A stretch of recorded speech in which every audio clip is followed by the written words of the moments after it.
What about now? Can you hear me now? Fixed. Okay. That was weird. Yes, I was muted. OBS just had a brain fart there. I was experimenting with audio, and there are 3 settings. There's where I can monitor my audio, I can output it to OBS, and I can do both. And monitor meaning I hear my own voice when I put my headphones on. And I had it set to both, and it was doing not outputting it. But now I set it just to output, and we're good. All right, yeah, thanks Windows 11. I did set up Windows 11 the other day, and oh my gosh. Windows 11 has been a headache. Let me tell you guys. I have headphones, right? I got headphones right here, and I got earbuds that are wireless, and I put them in my ear, and they're wonderful. They're wonderful because I can, and this is such a facepalm moment, I can listen wirelessly, but I need Bluetooth connectivity to do it. And every time I restart Windows, it messes up my Bluetooth drivers. So right now on my desktop for Windows 11, I have the installer for my Bluetooth drivers. And every time I start Windows, I have to double click and reinstall Bluetooth so that I can actually use my headphones. And also for some reason, can people type on YouTube? StreamerBot has stopped showing me the YouTube chat. Hello, Final Slash. It has stopped showing me the YouTube chat. I don't know why it does that, but it seems to stop on YouTube periodically, so I'll need to look into that and why that happens. Because I don't see this in YouTube. Why am I wearing my Santa suit? Christmas is already over. I'm just wearing a sweater because it's cold. I need my... I need my warmth here. My heat is off so that the microphone doesn't pick up the heat, and I need to stay warm. All right, let's look at Anders' messages and grab the replays.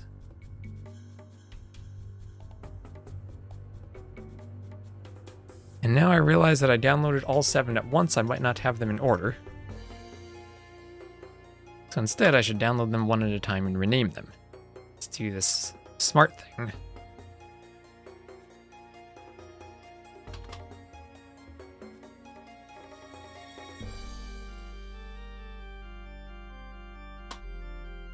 I got stuck in traffic, so I didn't get my overlay set up exactly how I wanted, but we'll make do.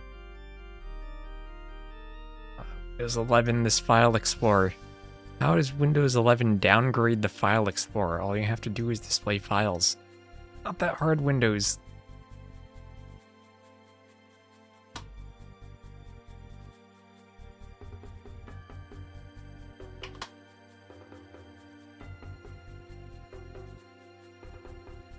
This is very much encouraging me to switch to Linux.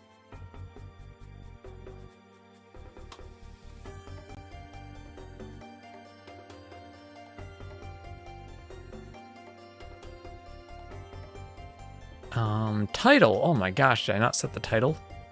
Let's just say viewer tournament testing. I didn't set the title. Thank you for reminding me. I said it on YouTube, but not on Twitch. Okay, the recs are downloaded. The recs are downloaded. Take it back to the command prompt. Why is that Bluetooth install after restart script with a delay? I probably could set that up, but I've installed Windows 11 2 days ago, and I have not gotten over the frustration enough to do that. Ideally, I fix the Bluetooth installation and I don't need a reinstall script every time I start Windows. I would prefer that to be a solution. Maybe it's not, though. Maybe it's not. Alright, let me... Oh gosh, I downloaded so many recs, my browser tabs have exploded like the StreamerBot chat. And hello, Bella, how you doing? Okay, clear my downloads list, go to my saves folder. Paste these games in. Delete all these map testing games I have.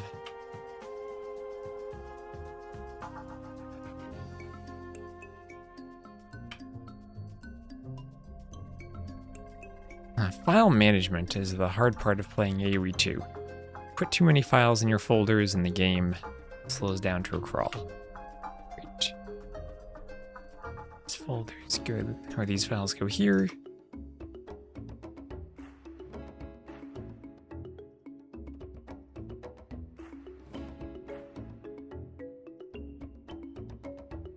These files go there. Perfect. All right, so I think we're just about ready to go. Let me set up capturage real quick.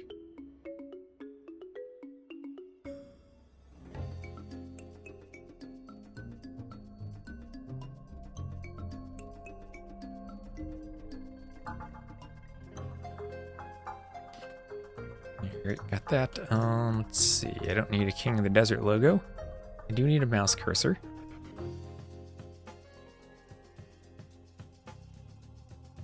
And I think we're ready to go.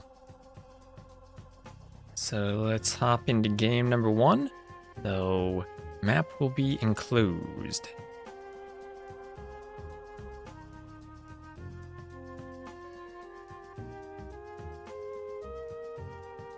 Let that load in, and then we just set up the player colors real quick.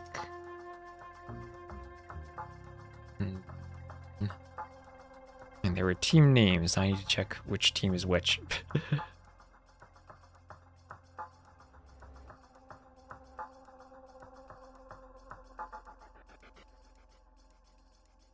This will be teams of water and blood, obviously swapping colors. There we are. All right. So we are going to have a 2v2 tournament here with some of our viewers. Oh yeah, wait, I swapped my capture age overlay around. Let me show you this. Why is my webcam not on? Wait a minute.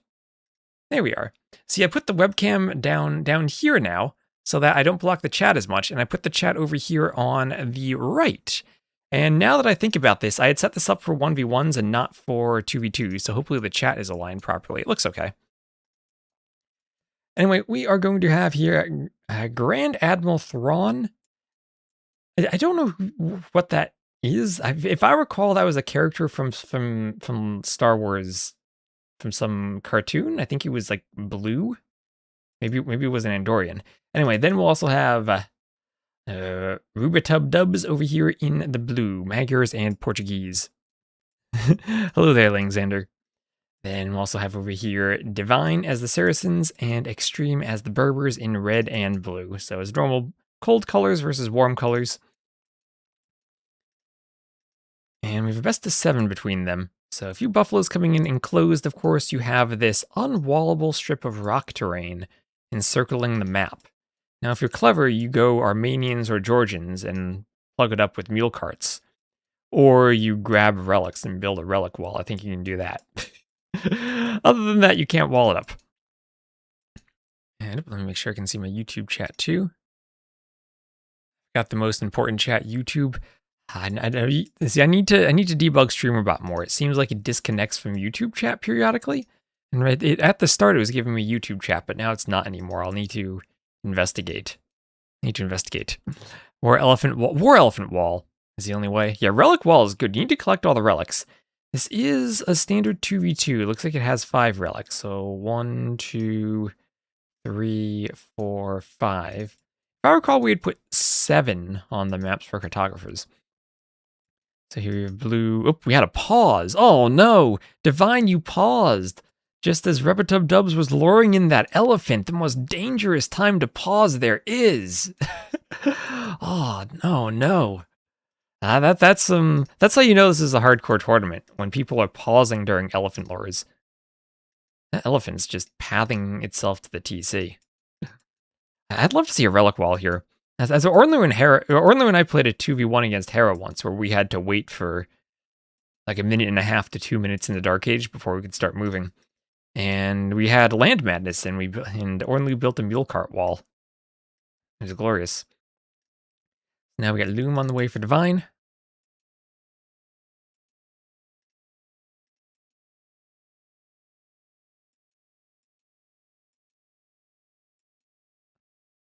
I never had Widcom. Was revert the Bluetooth driver. See, that's what I've done. I have uninstalled and reinstalled the Bluetooth driver, but that's what I have to do literally every time I start Windows.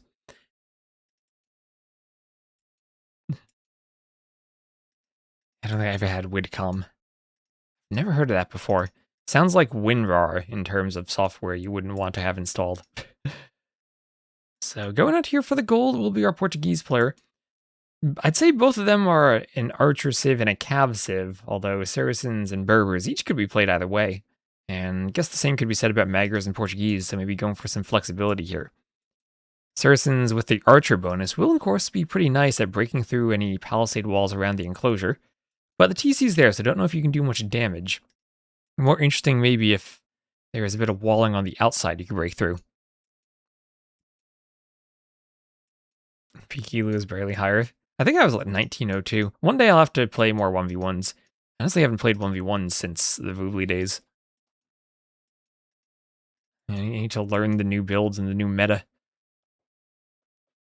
And I'd still go 22 pop scouts. Apparently you die to Arson Men-at-Arms if you do that. WinRAR 11, does it even exist today? The way you write that makes it sound like a Windows 11 product. So we'll have Divine moving out to gold by the looks of it too. Not going for the berries. Barracks coming up, and we'll have to keep an eye out for any men-at-arms, but so far, no units being trained on the way up to feudal from anyone. Might see a couple of archery ranges coming in though. 11 is the taunt. Whenever I look at Windows 11, I can't help but laugh. So Divine moving out here, finishing the wall up to... Oh no, will there be a Buffalo Lame? There'd be a Buffalo Lame. There's one. How... Oh, okay. There we go. Buffalo killed outside the TC. Still has food on it, but that far away, he probably won't even take it. Blue the Lamer. Taking a bit of TC fire. But up to feudal, that scout can run away. Or it can fight, because it's up to feudal. I don't think it wins, though.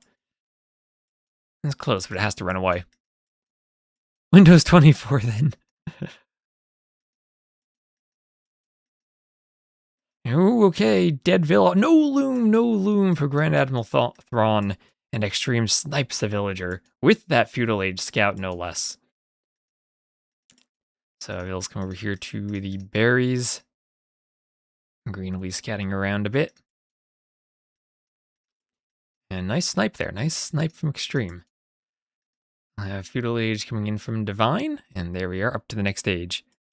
No loom era villager confirmed. And we'll have an archery range coming up for Divine.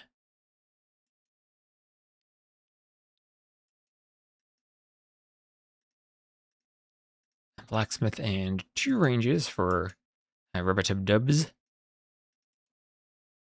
And Grand Admiral Thrawn will be the last one up. A couple of scouts already over here at his base. And as the Magyars with the teammate going archers, you would think this will be a scouts opening. A bit behind, but you can maybe make up for that with a couple of spears. I'll see what he goes for. Not on the gold, so it shouldn't be archers. Maybe I should go to the resource panel.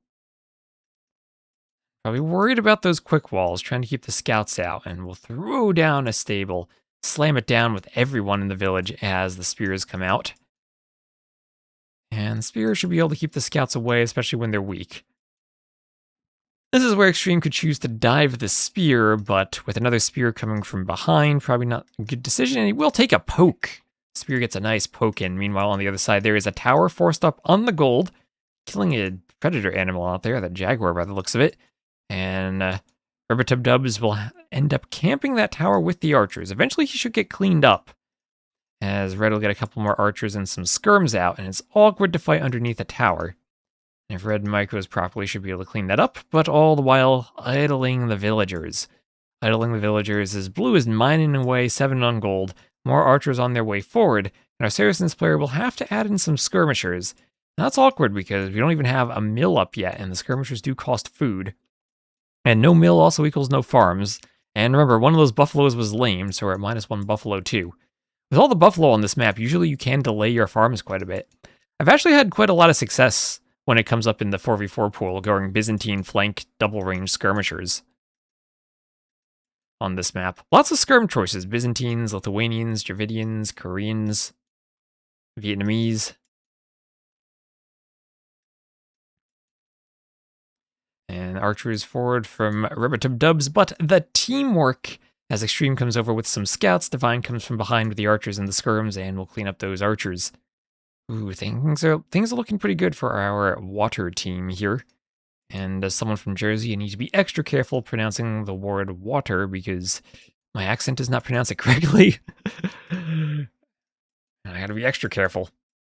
And hello, Kai World, first time after Xmas, yes. What are the elos of these players? I think each player has, or each team has a player who's around 1800, and then someone who's around 1500. Ooh, as the scouts get in, Extreme feels like the good player here. You're hitting a Vil from blue. As the spear comes over, at least, spear in time to poke the scouts away. By the looks of it looks like blue and yellow are probably the higher eloed players.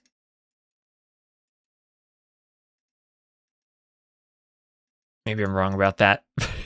Yellow's been absolutely dominant with the scouts, though. Yeah, blue's around 1800, extreme's 1500, and divine and Thrawn are around 1100. Okay, so 11 to 1200, then 1500 and 1800. All right. Now, Rubbertub is pushing out again.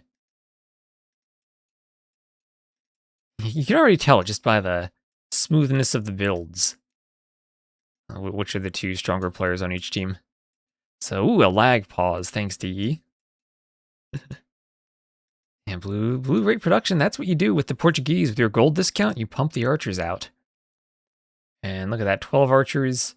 And with the idled gold, third range added in, Divine needs to get the production going. Even a few skirms here could be nice again. Especially since you have your help from your teammates' scouts, you can even afford to go skirms in the team game. You're not too worried about this Magyar player. Ooh, but double stables, some nice gates.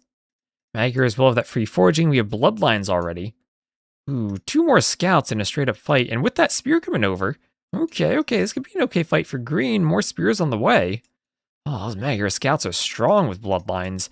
Foraging on the way for extreme, but still no bloodlines. It'll be a while before extreme, even with those numbers, can take a fight. Not enough stables to sustain the double stable scouts. Where's my coffee? There's my coffee. And yellow will be hoovering around, as will blue. Blue thinking of coming to yellow. Oh, look at this. 1 archer, red. Sending the entire army to chase 1 archer while blue loops everything else around. Now, Extreme is thinking of throwing a tower up on the gold, but Extreme has a ton of spears, no archer defense, no skirm defense. And here come the archers right on the tower. And this will be devastating, if not for the Vils, at least for the spears. And the spears will go down. Some scouts coming around, and we'll see how well blue can micro this. Scouts going down. Oh, a couple of green scouts coming in. A couple of green scouts on the way. Vil goes down. Ooh, that's a lot of scouts from yellow, though. That's some good production from yellow. And will Extreme be able to clean this up? The archer player is still taking out the spears. Oh, getting some more lame in blue. Blue the lamer. That's a buffalo over here killed. The green will get the steal on that buffalo. Right on the other side, a scout. Where's Red's army? Red's army is at home, looking to move out. Red should have some good production now on 3 ranges, but a struggle to keep that much running, while also trying to click up to the castle age. Divine will be on his way up. And, oh gosh, green lost all the scouts there, but unable to clean blue's archers. Small fight there, but the rest of the scouts still survive. This might need to be a deleted mining camp before the scouts engage. You just stand ground patrol onto the archers. So I guess stand ground patrol is different in the current patch than it has been in the past. That is how I've literally always engaged my units since 2012, is you stand ground patrol to engage. But there's a difference between patrolling to engage in a fight and continually stacking on one tile. And I think DE lets you stack more than you could in the Voobly days. Something I've been meaning to experiment with, though.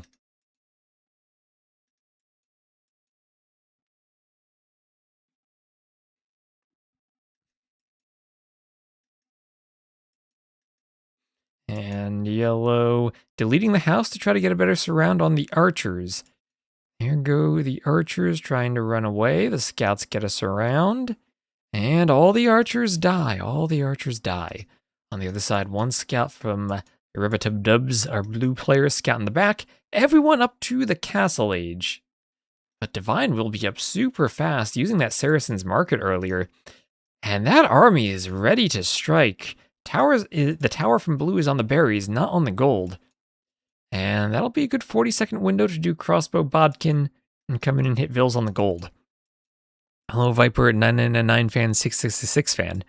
You're looking to make a data mod to penalize stacking just for testing? I don't know if you can actually affect that in a data mod, because stacking is a thing that turns off collision, and even if you increase the collision size, it doesn't matter when collision is off.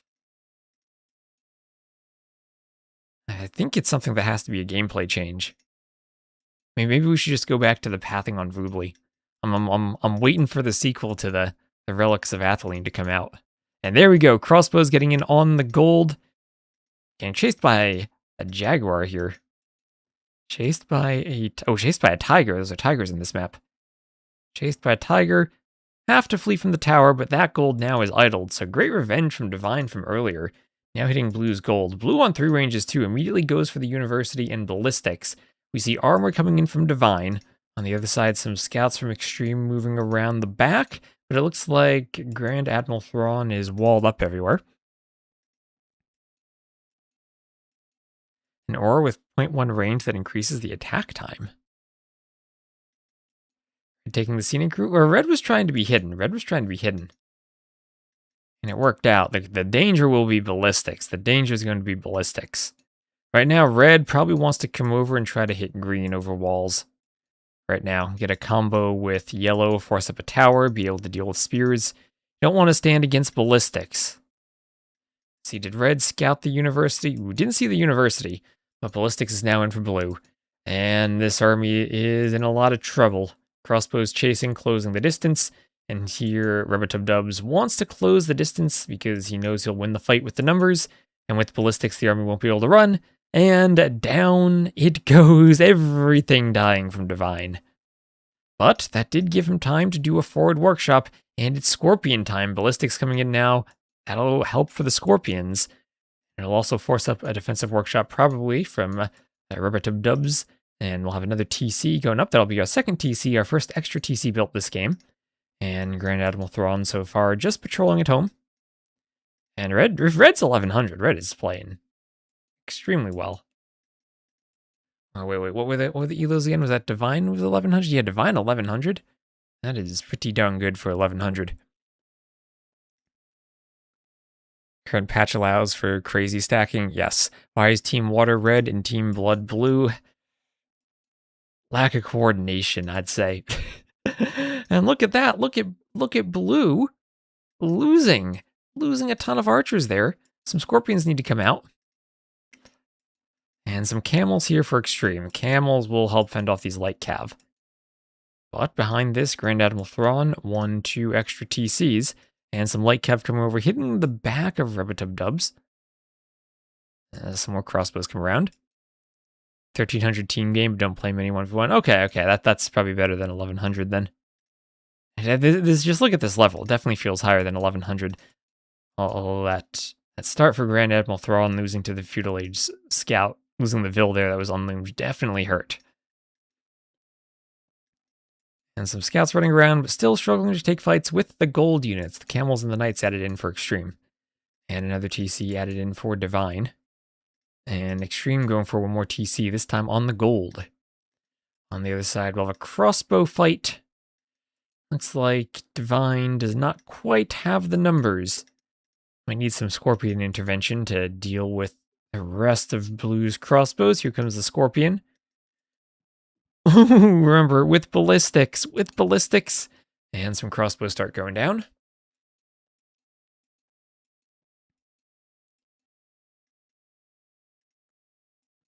Knights and camels get in on the villagers. The TC fends this army away. And we'll have Bowsaw on the way for divine. And scale mail armor there for Grand Admiral Thrawn. Thought blood and water don't mix? Oh, that must be why there are siege engines here. Few scouts coming over, both Cav players trying to help out. The Scorpion goes down. That mangonel will be dangerous. And Extreme will probably want to try to snipe it off. Here come the Cav. Crossbows can maybe defend this. Oh, that's an attack round.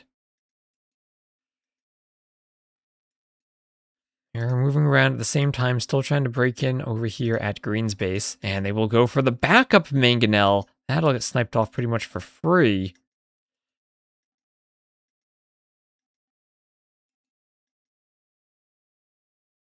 Everything else going down. Crossbows at the mercy of the other crossbows. No game sounds? Why are there no game sounds? Because my audio device isn't connected. Okay, now there hopefully are game sounds. Thank you.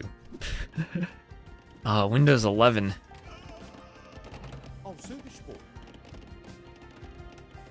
Now, it's because when I reinstalled my Bluetooth drivers, it then detected my headset as a new device. And instead of using the headset, I needed to change the entry in OBS from my headset to the other version of my headset that ended up there.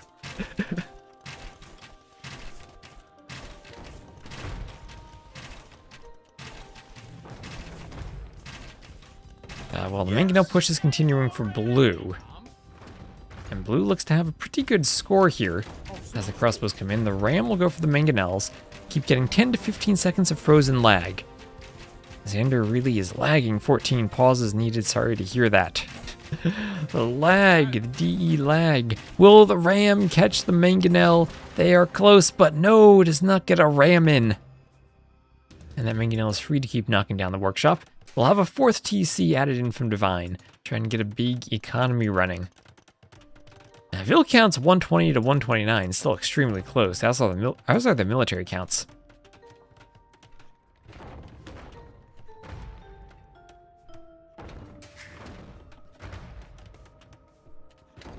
Mangonel will go for the TC as more Vils start to come in. House going up as more crossbows come forward.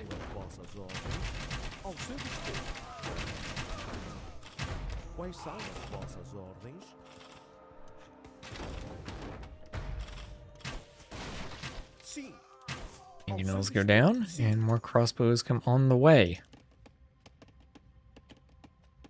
Looks like blue will have to get back. And now Water's team with those extra TCs starting to pull ahead in Vils. Even if losing a bit of that forward.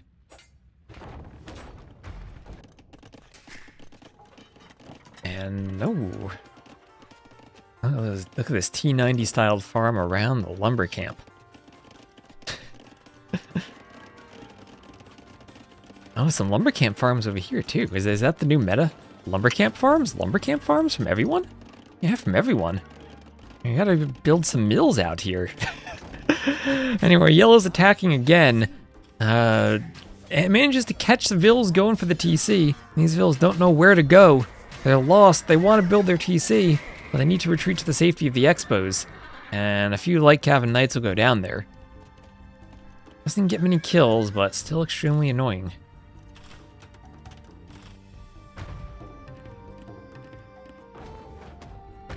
And that'll be the fourth TC for blue. But now the team's down by 30 Vils. That Vil count keeps increasing. And Imperial Age for red and blue. Both of our archer players at just about the same time. So if we see arbalests from both, could be better for the Portuguese army versus army because of their gold discount. But the Saracen Arbs, with their ability to take out buildings, are very, very scary.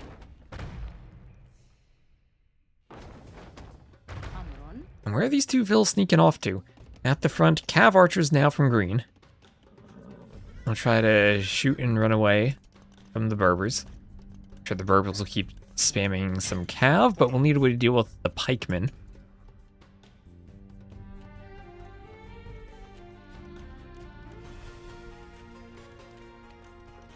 Handcart on the way for Divine while up.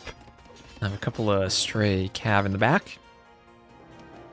Castle on the front for extreme, sending the vills. 14 vills to raise the castle. This is scary. If the cav archers get there, ooh, they can start hitting the vills. Couple of light cav there. That castle is only on 125 HP. Pikeman will keep the cav away. And now extreme has to delete the castle. There we go. I was going to say, be careful that doesn't get one shot. Or destroyed, that is, by a nearby unit. And this now will be a panic castle at the rear. 11 vills on one side, 8 on the other, trying to get it up. Trying to keep everything safe. As Grand Admiral Throng continues to push in with more pikemen. On the other side, both players are up to Imp. And with Bracer on the way, Rubbertub is looking to push as that Imp upgrade hits. Crossbow's going down.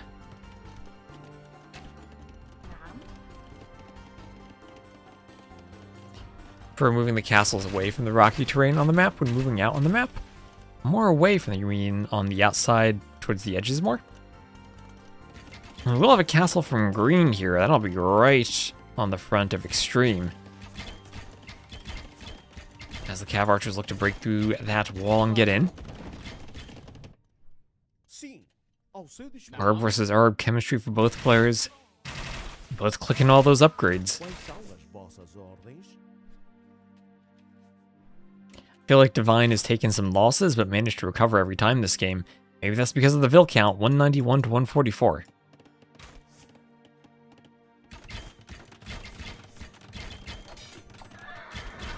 And there's no stopping that castle for extreme.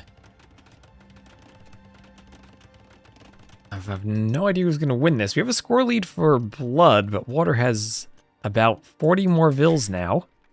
Almost 50 more Vils as a team. Maybe their eco can kick in and they can do something. But those Arbs have now rotated over to come to our other player. And it's a good thing Extreme has that castle, TC, and tower all in the gold. Otherwise those Arbs would do some damage like they might do down here. Oh no. Dead Vils will be everywhere. Arbs doing what they can to clean and then fight the Arbs from behind. And our blue player focusing on the Arbs. Meanwhile, there's another raid over there. Cav Archer is fending it off. And an Arb fight, everything going down. For Divine, it looks like some sidestep micro, even dodging ballistics from Rubbertub. Maybe slightly off on the timing there. I think the arrows followed, but all of the Arbs cleaned up. It's now a 40 military advantage. 40 military advantage for Blood. Water up by 50 Vils. And Cav Archers, Magyar Hussars, Pikemen keep poking through. It's here, go down. Pikemen poke them all. And I like how those... Are those new Magyar Hussar graphics for the Castle Age ones? I like that design. That's nice.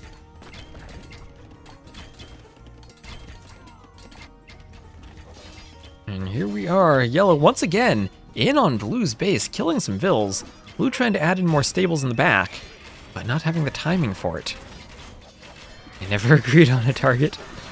That's the hard thing on maps like this, figuring out when to double team and when to run around and swap targets and 1v1. Much less straightforward than Arabia because it takes longer to get your help around.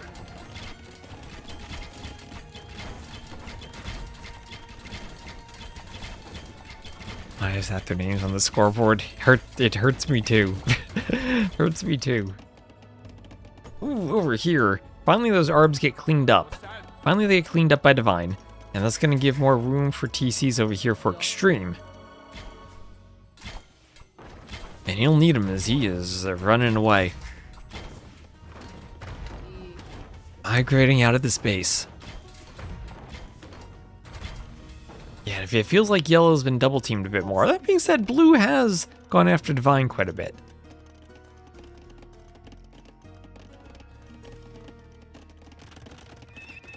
Be a lot of stables in the back for Extreme, trying to use that Berber's bonus to pump Cav cheaply.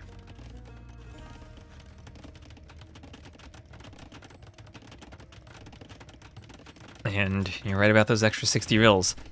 A lot of them are idled. A lot of them are dying under TCs. Like over here, we'll get some more Vil kills. Let's see. Ooh, hit the farm. Blue decides to fight the Arbalasts.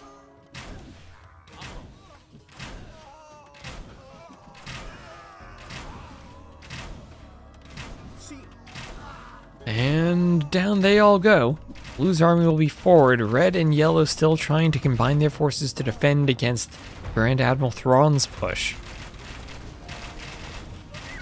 He's been floating a bit of food. That can happen, especially if you're thinking about going Cav Archers. You lose track of spending the food, when you could be complementing with Hussars or more upgrades.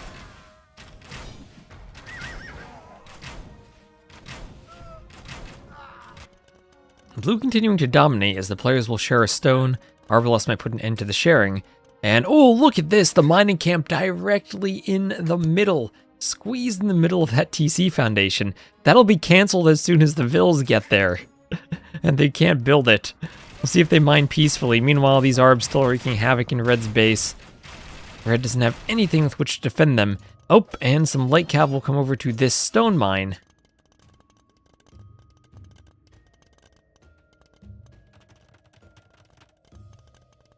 Clear out those Vills. As these Vills have not noticed each other. Oh, yes, they have. Yes, they have. That'll be a castle drop. Castle drop right before the mining camp. As more light cav now come pouring forward from Rubbertub Dubs, getting right into the front of Divine's base. Divine cannot wall with all those Arbalests.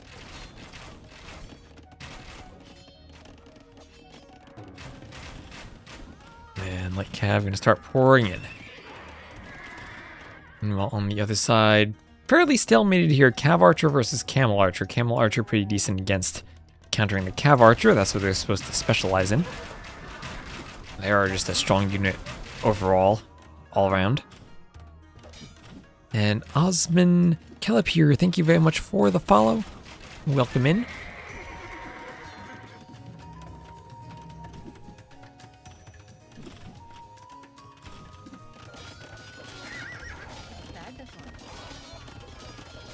And scouts killing the Vills. Defended by camels, though. Nice use of camels from Divine to get them into the eco and defend. And water's still up by 50 villagers, despite the losses they've taken. Maybe there's a world where they hold on, and Extreme maybe can push this back. Remember, Extreme is the higher elo player down here. And personally, I always felt that if the game goes on for long enough, it's better to have the high elo player as the Cav Civ. It's a tricky thing because the Arbalests and the Archer build order starting from Feudal is a much tighter build with less margin for error than Scouts, and it's much harder to play, and one bad decision with the Archers means you lose your whole army. So in that sense, sometimes it is better to have the higher elo player play the Archers, but I still feel that the more impactful Civ throughout the entire game is the Cav player.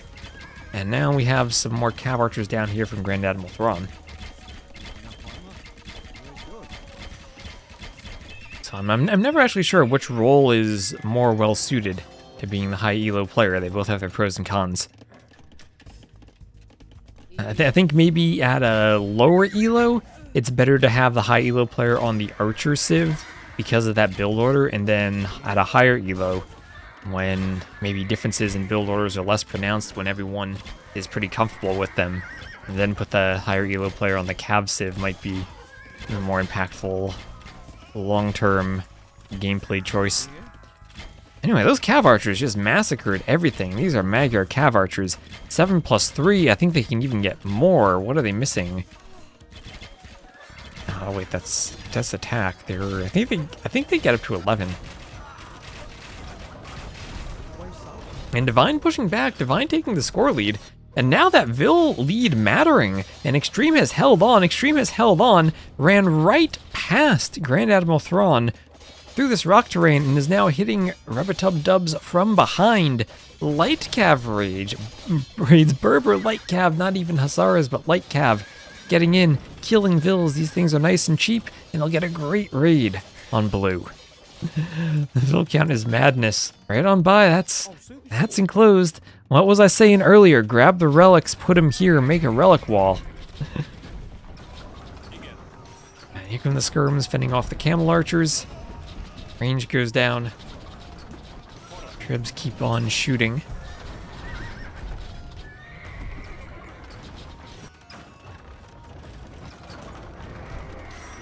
Over here, this castle will go down.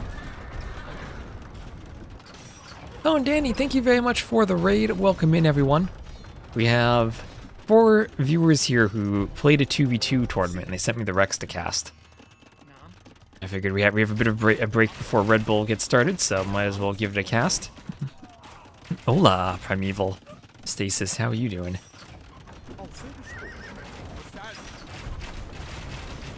Tribs here, taking out another Trib. And Ganuga, hello. Pretty good. I'm doing pretty good as well. Noobs versus more noobs, says the 1800 player in the game. And right now, Extreme was in a rough predicament with that castle drop earlier. His own castle being denied, but held on long enough to push back. And that villager advantage has mattered. Now we have the issue, though, that our 1800 player has stabilized over here despite the raids. If you're one civ who can lose villagers, it's the Portuguese. Especially when you're going ARBs, because then you can add in Vitorias and get your eco back really quickly. But what is this eco count? This is the, oh god, I forgot how to use capture age. The top's the eco? Or the millet? Okay, there are more than 6 vills. So the top has to be the vill count. Either way, the 5 would be bad, 37's not good either. As I think Extreme's gonna end this game with these light cav raids.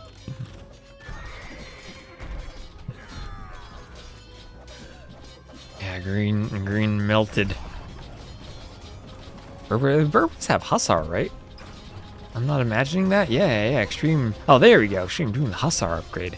And there is green calling the GG. And will be water taking the first game.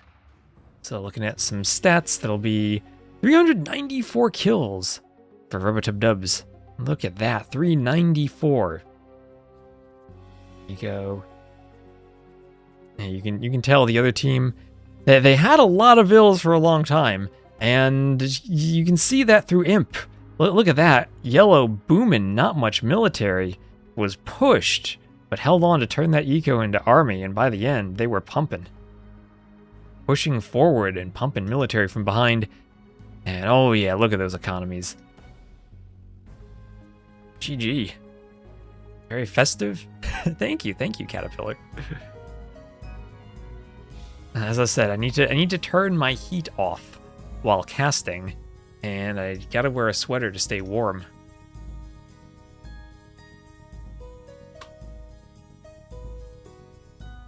So hold on, let me see this. That'll be a win for blood. And I'm just gonna, to make sure we don't get ads during the game, I'm gonna play a 1-minute ad in between the games.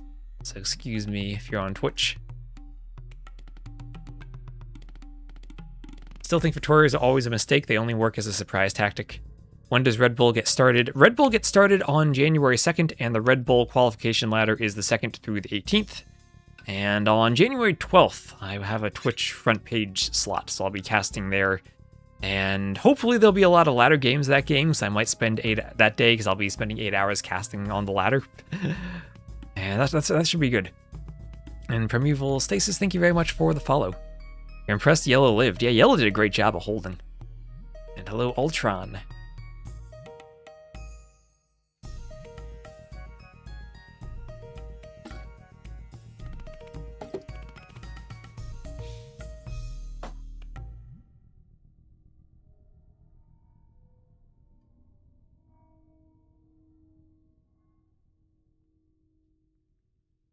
I gotta swap back and forth between water and coffee to stay awake and stay hydrated. Alright, so let's get over to game number 2. Which is, oh gosh. I was scared for a moment because DE, when you click on the rec in-game, it doesn't actually show you the map properly. You need to deselect it and select it again. As I saw a map other than enclosed for game 1, and I was like, wait, did I cast the wrong game? But no, we're good. We're good. Game 2 is Arabia. Arabia.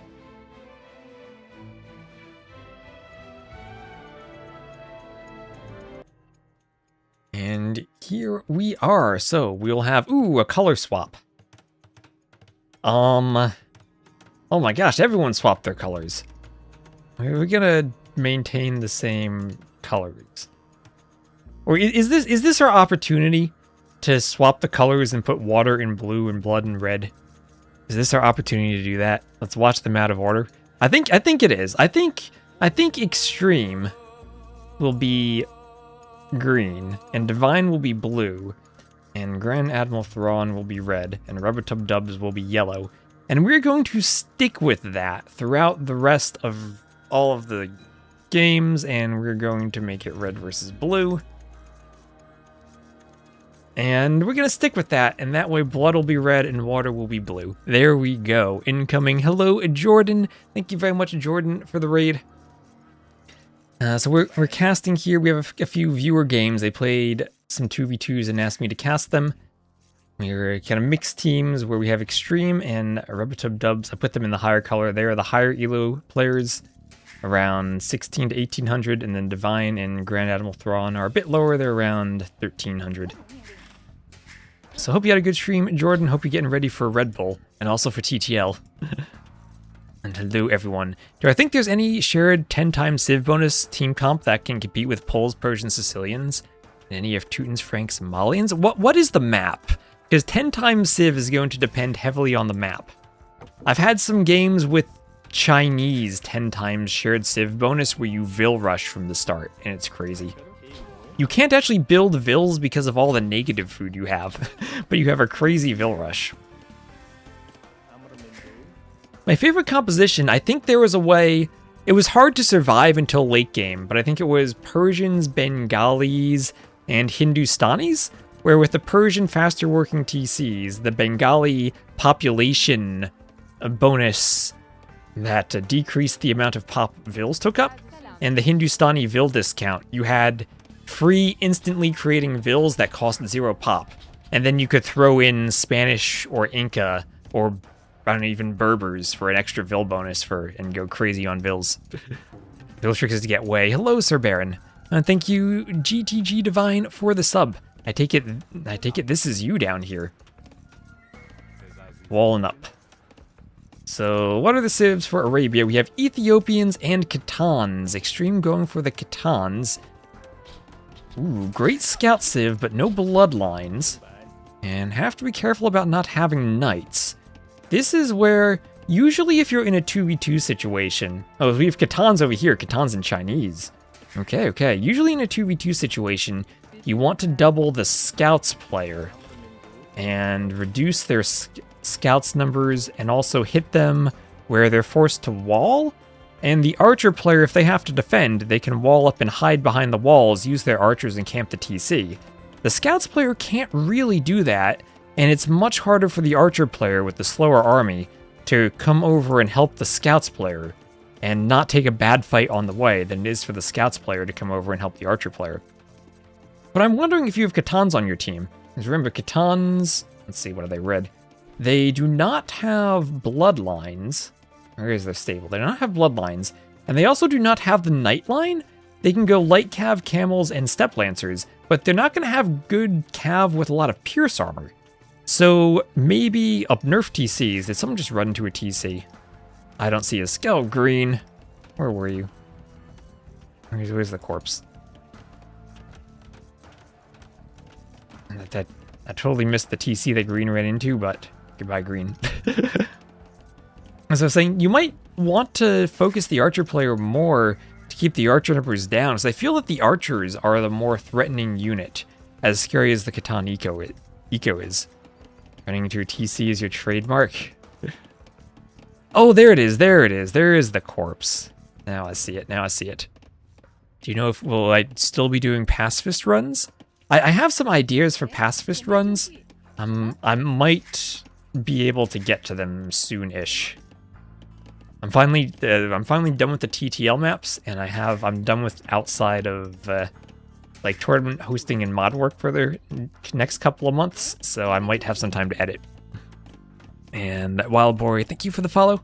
I'm not going to do all the campaigns. I don't want to burn out doing pacifist content, but I have a few ideas for pacifist runs that I think I'll get to.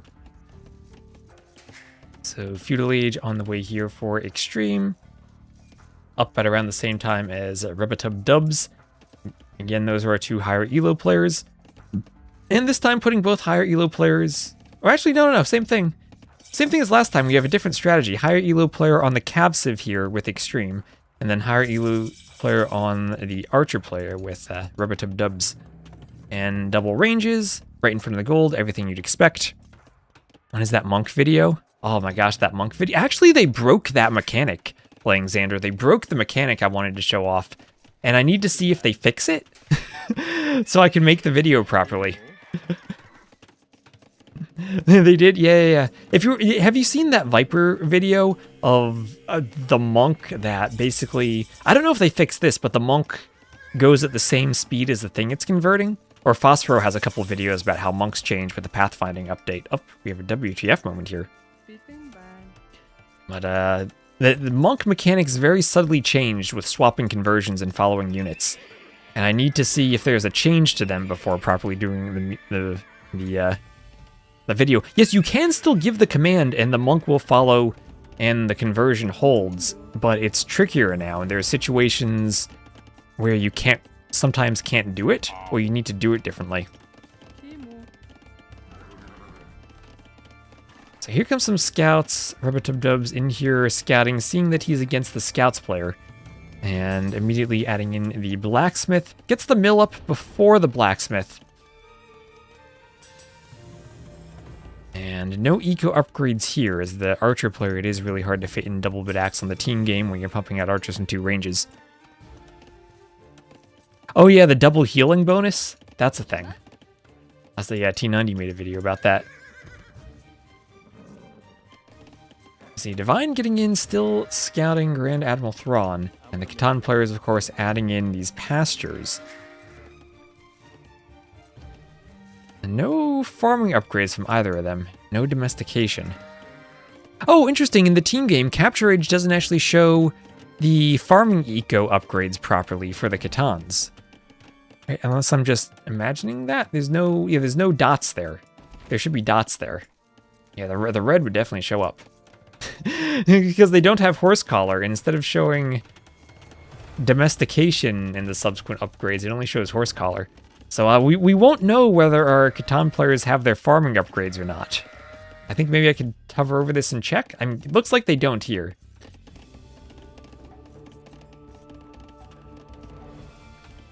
In German we say verschlimmbessern. Make something worse by trying to make it better.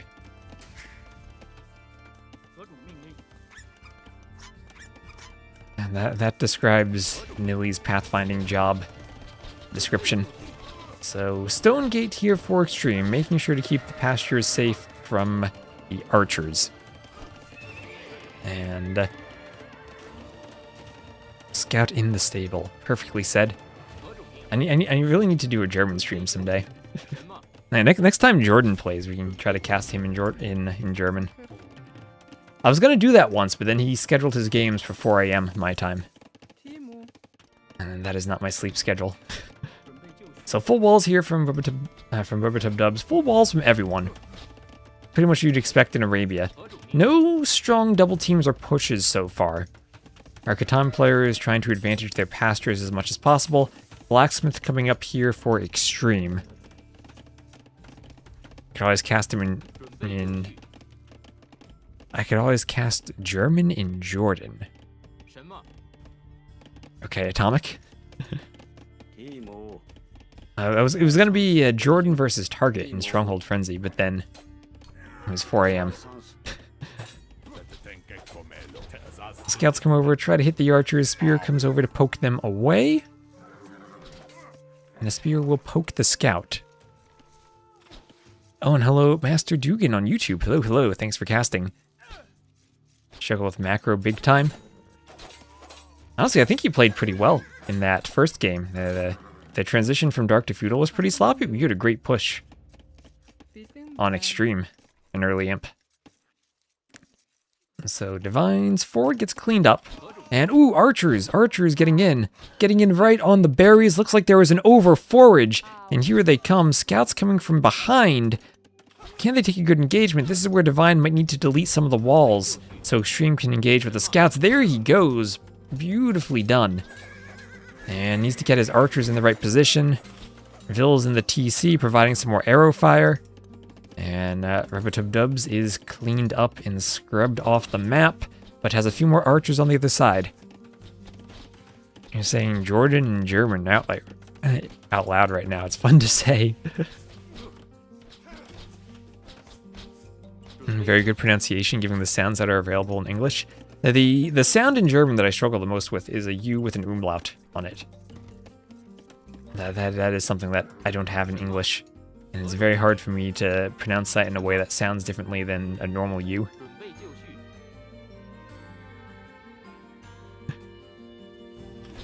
And, ooh, some micro on the hill. As Extreme will try to flank and surround on both sides, and will get almost in, halfway into the clearing.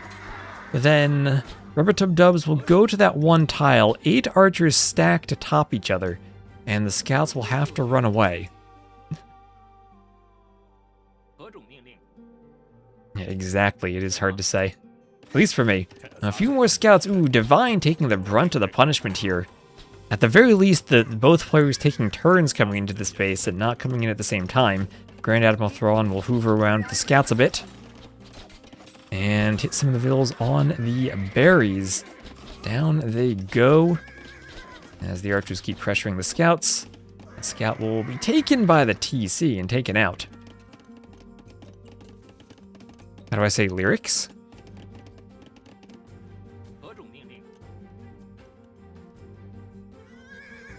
You've confused me. And over here, 2 armies grouping up together. I'll just walk past each other, just passing. And we'll have horse collar, double bit axe, and gold mining on the way. Green coming around, getting in on the side.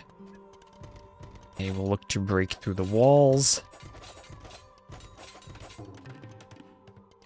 And house going up for Rubbertub.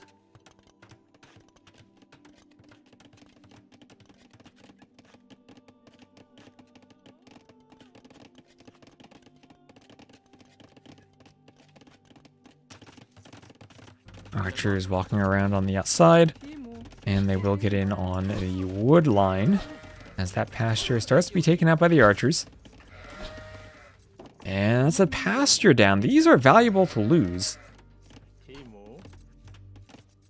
And now Rubbertub trying to get on the wood line. Extreme leaving one vill out there, and she won't get away. Will not get away. And some archers come over down by the wood line. More scouts pumping out. Triple stable scouts from Extreme. Oh, look at that. Blacksmith upgrades. But again, no bloodlines for the Khitans. Everyone else up to the Castle Age. Extreme staying feudal to pump the scouts. And will this be a cleanup of the archers? 14 scouts, 16 archers. The archers can maybe try to find a place to hide by the gold. This is a tricky fight for Extreme to take, but he really will want to take it before those archers become crossbows. Oh, he has more scouts from behind, coming in from 2 directions. And if he's going to fight, I think he needs to go. I have no idea what the pathing will do if he tries to fight here. On the other side, Divine's moving out with some archers. Everything looks walled here. There might be an overchop. And Extreme has some kind words for Nilly. As the archers move forward, but they're going to keep retreating to that gold mine.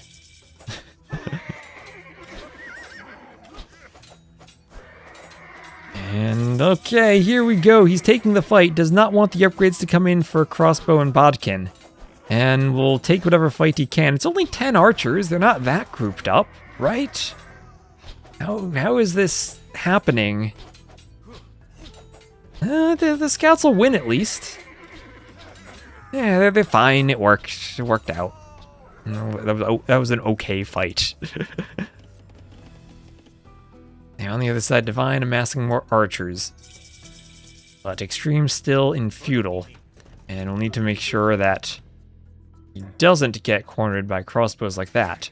Here we're going to have Rubber-Tub-Dubs trying for an outside TC. That is risky on the wood line, but there are tons of little tiny hills all over on this map. Makes it difficult to position the TC. Rough elo of this match, please. Each team has Extreme and Rubber-Tub-Dubs, who are around, say, 15, 16 to 1800, and the other two players are around 1300.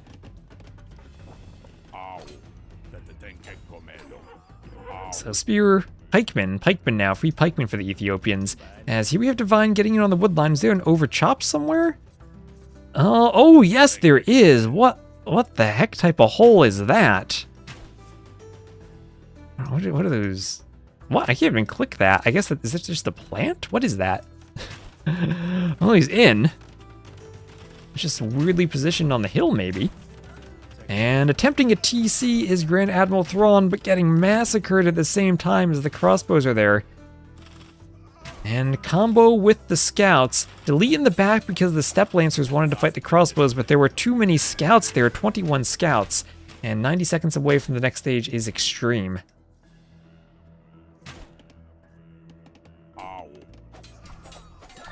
And the Step Lancers will take the hill. The crossbows are in retreat. What's that, 8 versus 19? I don't know if they can fight that. Probably not. What tournament is this? This is just some viewers who played a 2v2 among themselves and asked me to cast. Oh, there is a hole. There is. I looked right here earlier to see the overchop. And overchop indeed. Here come these Catan scouts. They have +2 from forging, crossbows along with them. And that is painful. Rubber-Tub-Dubs, who at the same time was pushing forward, forced a tower up in basically the middle of nowhere, and was forced 2 towers up for Extreme.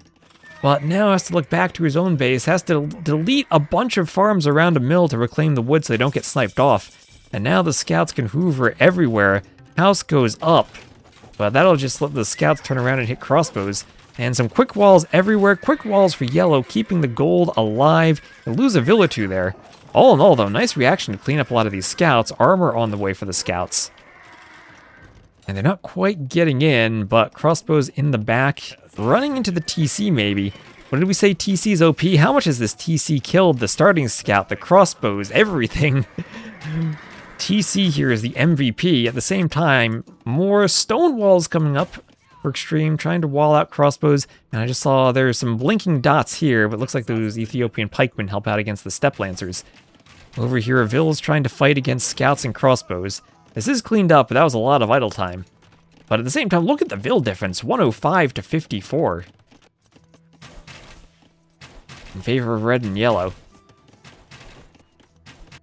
And that second TC here for the Catans has paid off. And blue has taken damage. All those raids here and there getting in. I guess those Step Lancers must have killed quite a few Vills there on that gold pile. And never take your eye off of Step Lancers. They get in and all of a sudden you have no Vills. This game is hilarious. Everyone indeed has a hole. So I think this might be, at this point, a villager lead. Let's see, can I get the Eco KD? What is Grand Admiral Thrawn's? Yeah, 14 to 0, 26 to 0 Eco KD.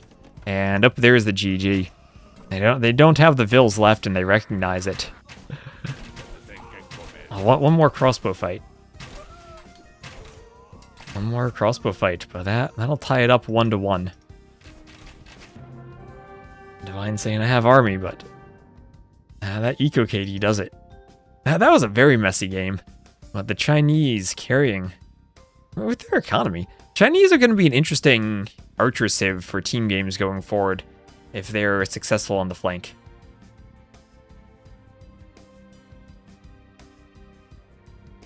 We've yet to see, I think, Fire Lancers in full force in team games. And I'm interested to see if they become an option. So GG indeed. Right, so between the games, I didn't have a draft. I didn't have time to make one earlier today. So apologies for that. But we will have 1-1. Let me just do a 1-minute ad on Twitch to reset the ad timer.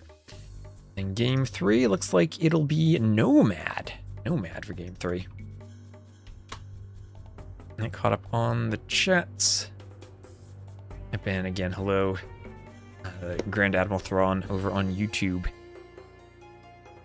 and for everyone playing in it. You can also check out the YouTube stream that'll stay up as a VOD for later on.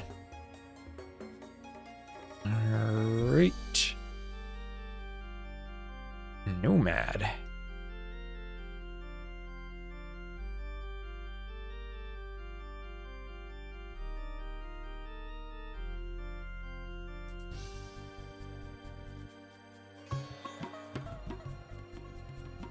Great. Ooh, look at this lake here.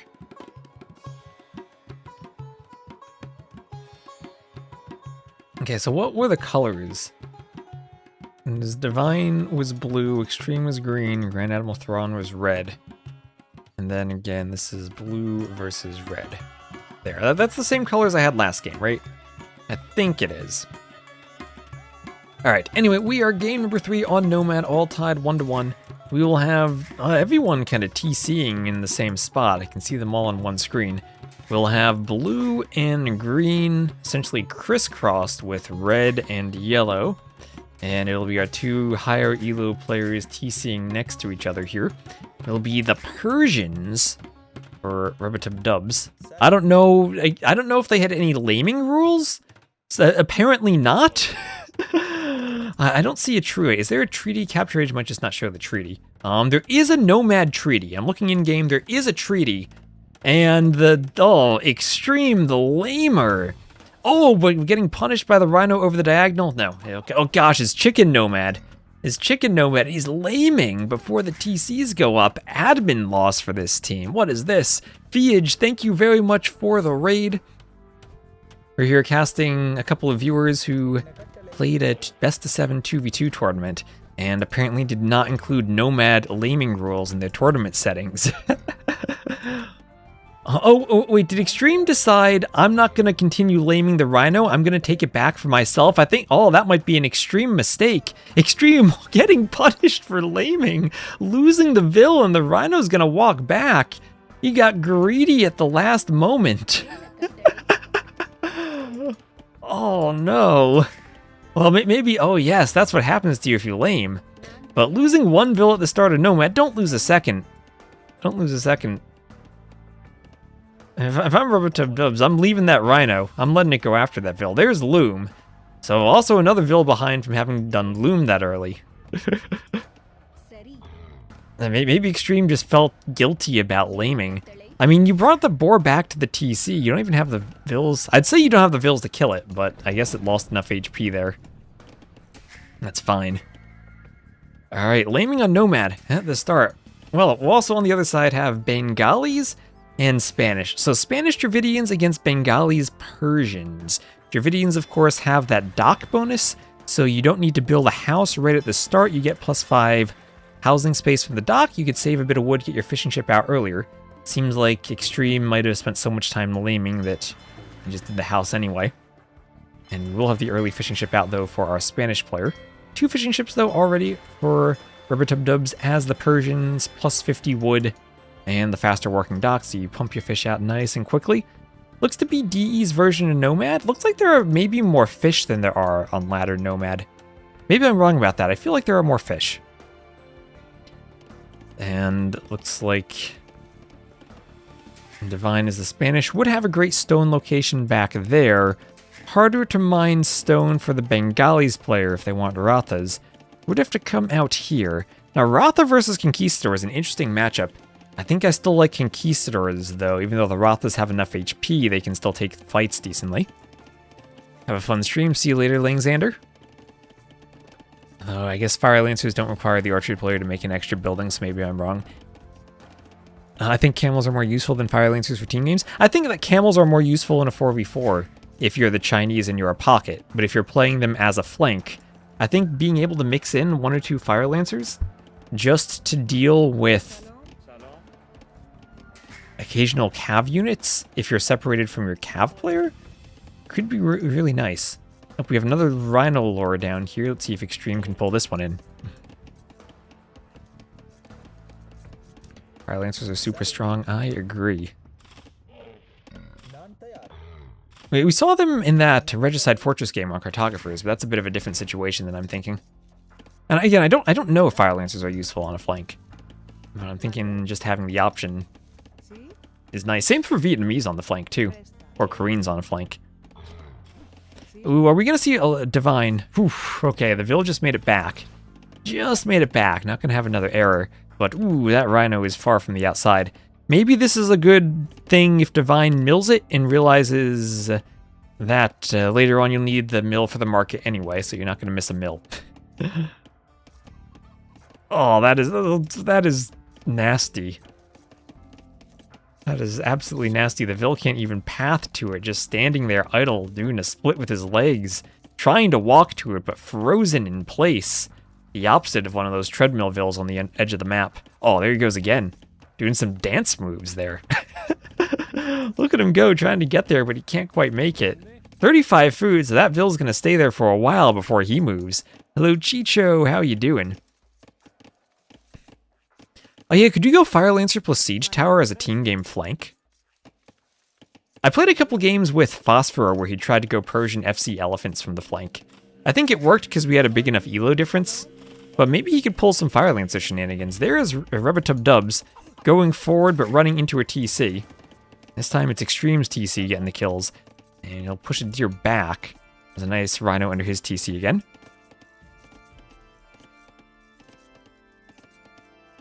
And moving out to Stone, our Persian player going to Stone. Ooh, this could be a tower rush being up this quickly. If it were FC War Elephants, that'd be amazing, but it looks like it'll be a tower rush. On the water, 2 docks here from Divine, looking to go for maybe some galleys to harass the fish, maybe some fire galleys. Usually the Spanish want to go up and go for conchs, not really a civ that plays water too much. But going galleys could still be okay with them with the good blacksmith. Fletching doesn't cost gold, and of course they'll gain 20 gold from researching it. And up to feudal are both of the players on our water team. The scoreboard is this the right way to put the scoreboard up? I think I need to flip the scoreboard. Is it Alt S? Yeah. It makes more sense to my mind to have water on the left because that's where blue's TC is. And then red's TC is slightly to the right of blue. I don't know. Scoreboards are hard. Yeah, will water take the water? That's the good question. Oh my gosh, another dock. Build the dock there. Some ship's gonna pop out here and get trapped. Right up to Feudal 2. Another dock coming up. The TC matchup is interesting. What do you mean the TC matchup?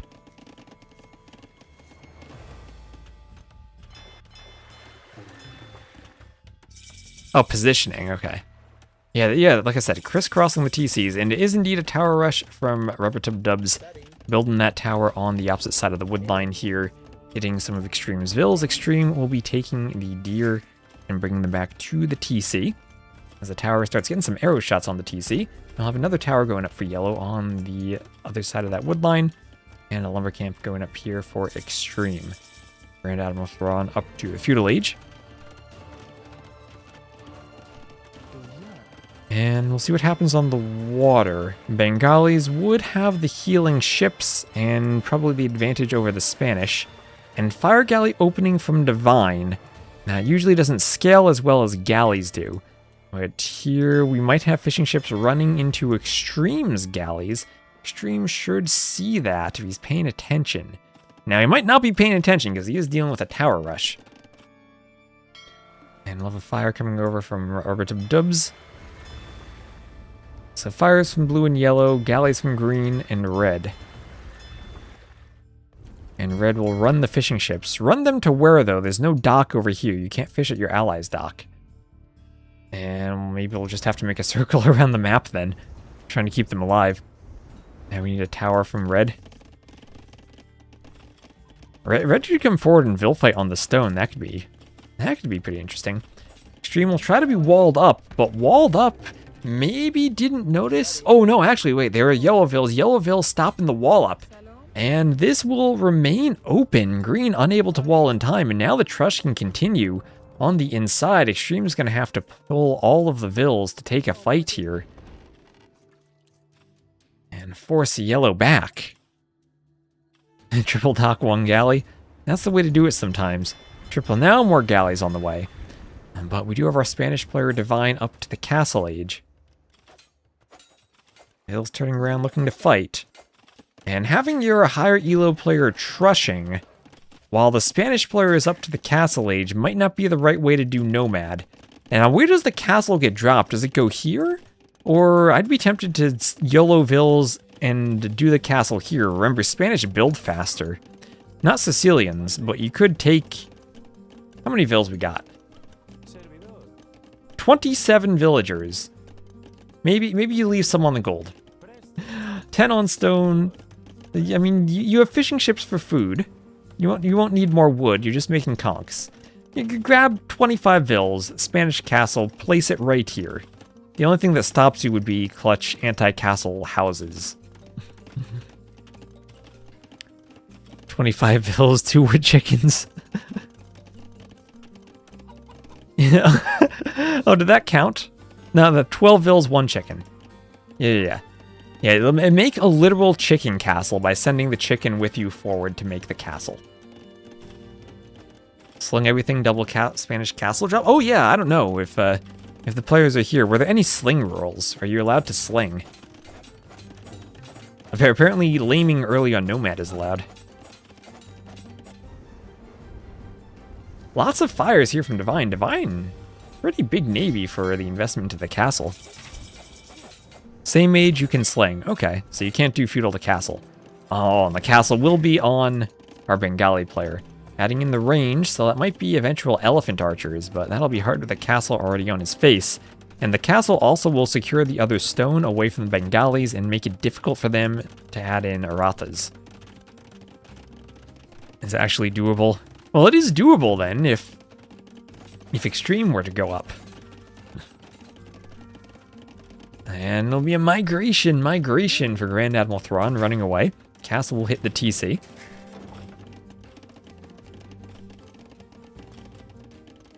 Why aren't any of the players building marines? What do you mean, Danny Roberts? I mean transport ships? You don't really need to transport on this map. You're all connected by land. And okay, it will be a double castle drop. It will be a double castle drop. What's the stone count? Or no, it's going to be a lumber camp drop. Oh, wait, never mind. I got my vills mixed up. Never mind. I thought those were blues vills for a second.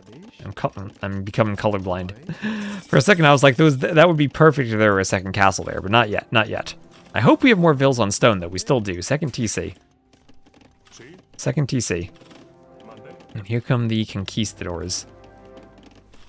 Ooh, that text got cut off there. I guess because I had 2 things selected. I know, I just got excited. I wanted a castle drop right here. So, castle drop here, okay. Rubbertub Dubs is saying, I'm the Persians, you might have conquistadors, I will have war elephants. Now we'll castle drop this TC. Extreme at least will be up to the castle age. And if we look at the water, it does feel like Divine with now the fire ships has managed to hold and keep the fish alive. And that Dockville's still being alive could mean an extra dock here or continuing around the coast for more fish. And now having the fish and the castles and the conquistadors is making things look pretty good for water. Here come the conchs. Nothing they can really hit at the moment because everything's defended by these TCs. But they will secure area for another castle drop. As there we are, Divine with the stone.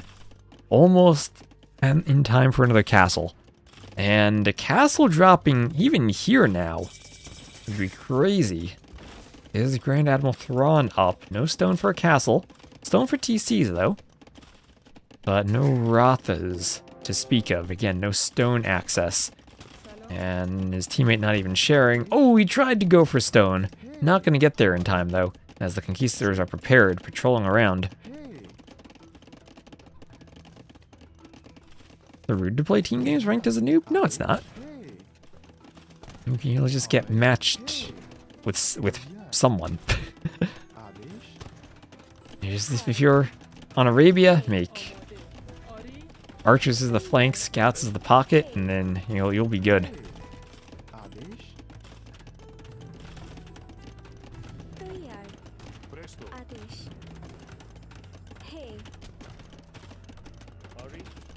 Now, heavy stone collection from Rubbertub Dubs. What's he going to do with all that stone, though? Their conquistadors out. Surely he can't get a forward castle drop on Blue.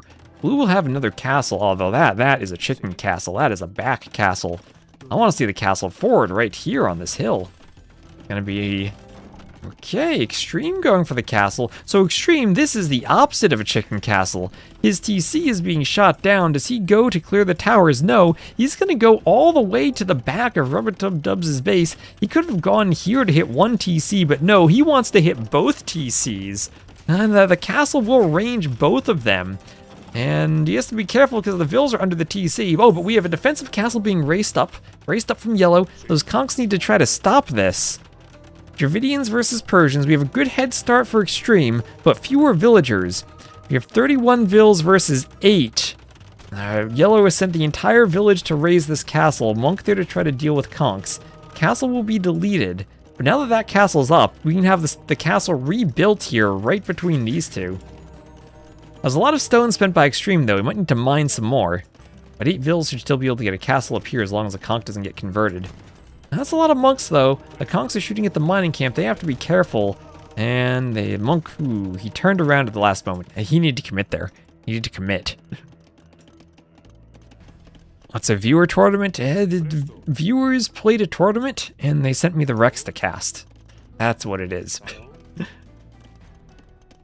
Water can keep map control. There's so much gold west side of the map. That's true. Lots of gold out here that maybe not quite rangeable from the water now, but definitely by cannon galleons and imp. All the gold's around the northwest, right on the coastline. And in fact, true for almost all the golds on the map, all around the coastline. Is that a thing in DE Nomad? I didn't think it was. Maybe the map just ended up like that. Oh, but there are skirmishers. Best unit in the game here from Red now, the skirmisher. Now, Red doesn't have much left. These conquistadors are crazy. Divine looking to pick off and kill more vills.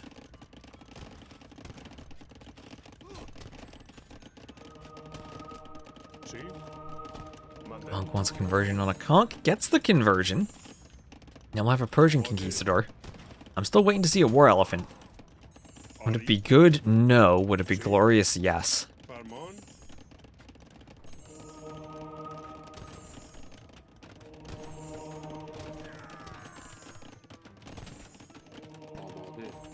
So, some vills going down.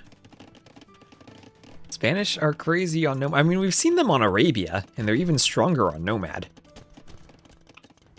The Elos, a Divine, and Grand Admiral Thrawn were around 1300, and Extreme's around 1500, and Rubbertub Dubs is around 1800.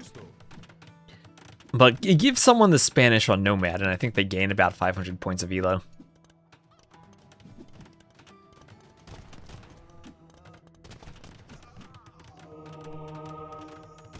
There's a bit of a mixture here.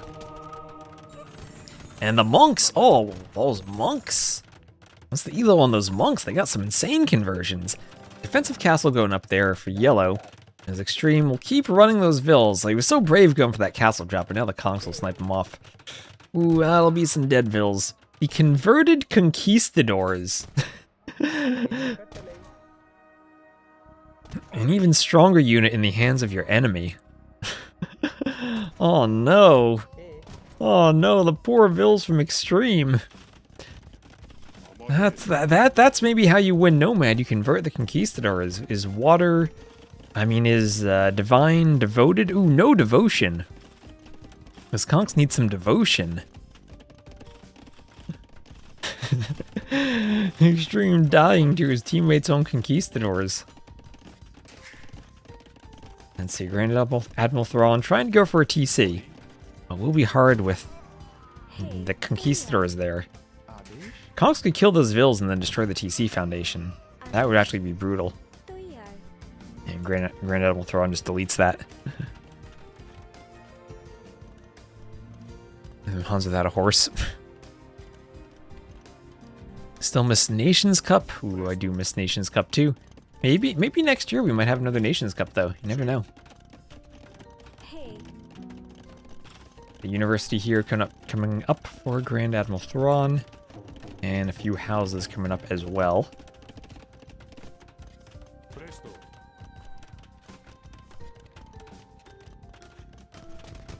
Trebs from Extreme. Ooh, you're right. Trebs from Extreme. Extreme does have a defensive castle, and they will be extremely valuable as they can take out this forward castle from Rubbertub-Dubs. And Imp from Extreme probably ends the game. There's no way to pick off the Trebs unless we get maybe a War Elephant rush. That honestly is the easiest way for Yellow to get a melee unit. Maybe amass 6 War Elephants and Yellow rush Trebs. At least there are pikemen out for Extreme, so he's even somewhat prepared for that. Yeah, cheers to Red for hanging in there. Oh my gosh, the Conquistadors, they keep killing. They kill enemy Conquistadors. Oh gosh, Divine, he'll get a taste of his own medicine now.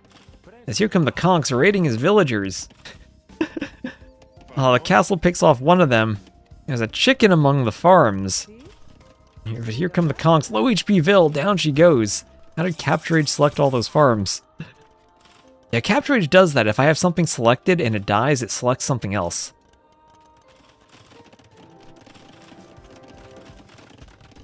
Actually, if someone could clip that for me right there, I'll submit a bug report to them. I've been meaning to do that. Someone could go clip that last minute or so. And I would appreciate that. And so Imperial Age, Wheelbarrow, Bodkin on the way. Imp on the way also for Divine. This might be GG upon seeing the Imp, as the Trebs are popping. And as Zero Empires used to say, once the Trebs are popping, the castles are dropping. Persian conks are pretty strong. That's what we've learned. Oh my gosh, the conks!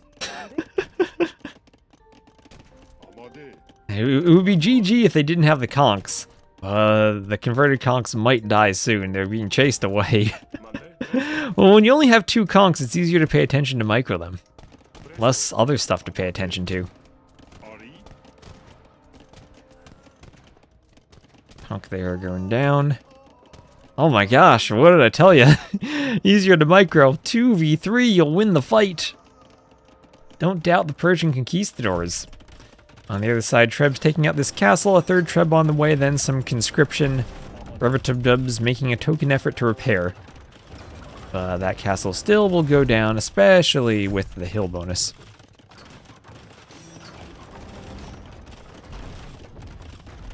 Well, conks don't get ballistics themselves. That's one of the downsides compared to archer units. There is Imp also from Divine. Now, Rubbertub-Dubs finding his way up to Imp too. It's still a good ways behind Blue in terms of eco units. We still have 19 fishing ships.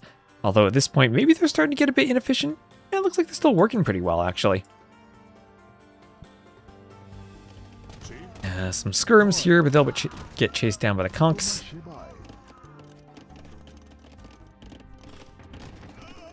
Castle takes out the barracks. Only plays Spanish on Arena or Nomad. He's used to micro them.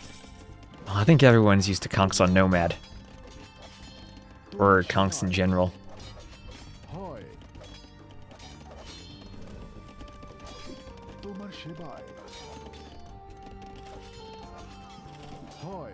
Skirm's going down.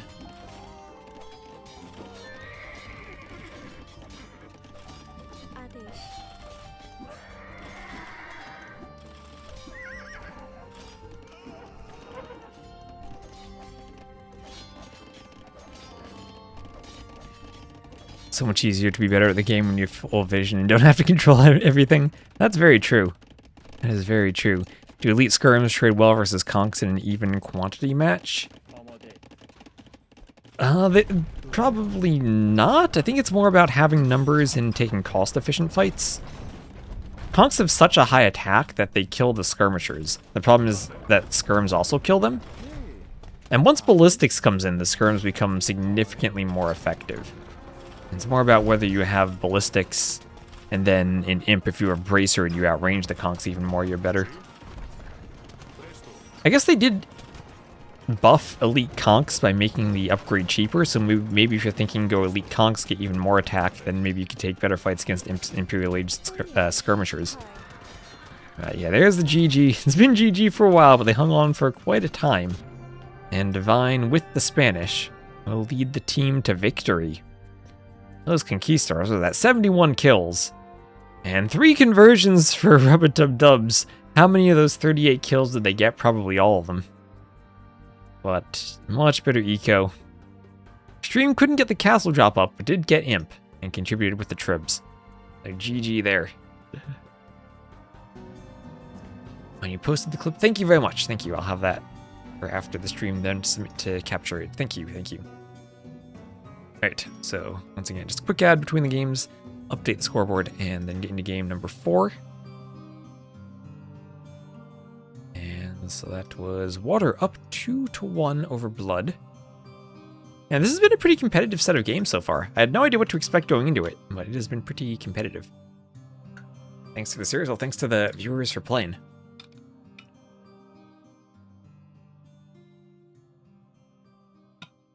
And it gives us a bit of content while we're waiting for Red Bull to get started over the holidays. Alright, so what is our next map going to be? It is Nomad. It's going to be Hideout. Game 4 on Hideout. I have a countdown timer for my ad. That's lovely. I've been updating my OBS dashboard.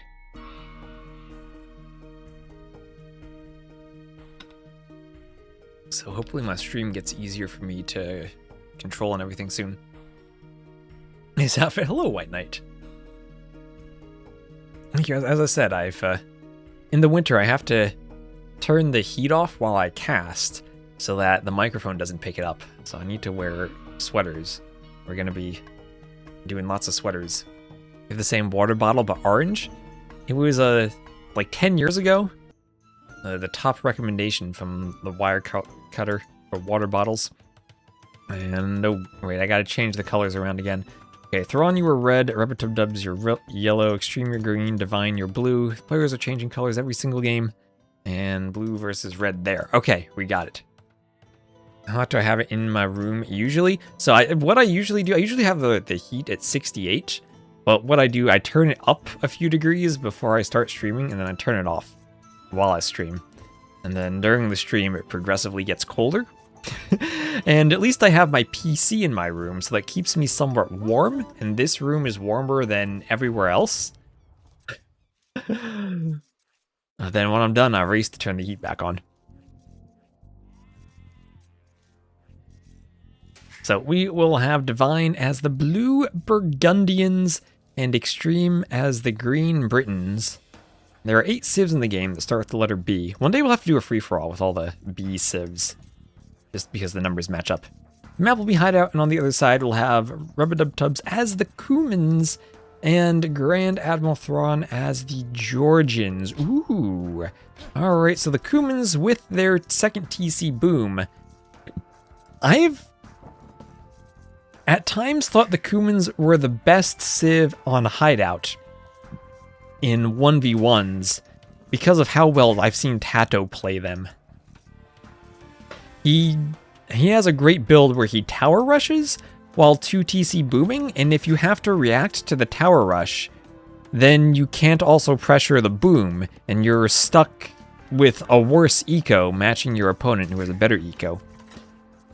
But Britain's a civ that if you outlast the boom and they can get to good longbow numbers, I think can do well against the Cumans. And we're going to have players using the sheep to hold open gates and pushing the ibexes that are outside. The map has a 50-50 chance either all players have ibexes on the inside or all on the outside. Here they're on the outside. Yeah, B is the most stacked letter. And Nath Chat, as Lame Monk says, Extreme 1500, Rub-a-Dub-Dubs 1800, the other two around 1300. I need to find a way to put elos on Capture Age team games better. Maybe up here somehow? Not quite sure what to do with it. We need a more customizable overlay, I think. Said I'm going to do 2-dock water domination. Then when Divine showed up, I asked where the Navy was, and he said, I changed my mind. You felt dead the whole time. Oh no. Well, the feeling dead the whole time, that's par for the course when you're against Spanish on Nomad. And Divine still pushing in those ibexes. Using a house to close up the hole. First question is, how quickly does Rubber-Tub-Dubs go up to feudal? Nice mill on those berries. And will it be a 2 TC boom? Or will he have some fun and go feudal Rams? I mean, if there is a civ that should struggle against Rams, it should be the Britons, right? Maybe a Castle Age Ram push could be nice. Not quite sure how you play this as Britons. You do have cheaper TCs if you want to go for a fast up and boom yourself. And then maybe try to get a few crossbows out for map control so the Cuban player doesn't come forward for stables and workshops. And even if you lose the crossbows, it's not a heavy investment. You're just being forward to stop a forward, basically. Idle TC, yes. So 0 idle TC, that's how you know the player's 1800. Cuman's 19 pop up, no loom, no idle time. So Grand Admiral Thrawn, I think in the other chat, said something about keeping the TC running. So you can see that there. 34 seconds of idle time. Georgians are maybe a tricky build, though, with the mule cart if you're not quite used to them in the Dark Age. And on the berries. And on the other side, bit of idle time from Extreme as the Britons. Really do want to avoid that as the Britons, though, with the sheep bonus. I want to keep the TC running. Sheep actually are collected for the Britons ever so slightly faster than boar. It's, I think, a couple of thousandths of a second faster. And Divine bringing in both boars here.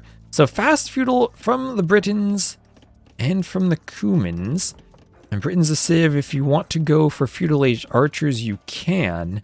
Could have been interesting had there been a Saracens option for this map to go Britain's Saracens. Burgundians, though, a pretty safe booming option here. He's not Tato confirmed. Yeah, Tato would probably be forward trushing now. Will he do a TC? Yes, he will. Part of me would have liked the TC and the lumber camp spaced out a bit more. It gives you more wood access, but as long as you get it up quickly, you're good. No sheep left. Sometimes if you have leftover sheep, you send some of them to the second TC.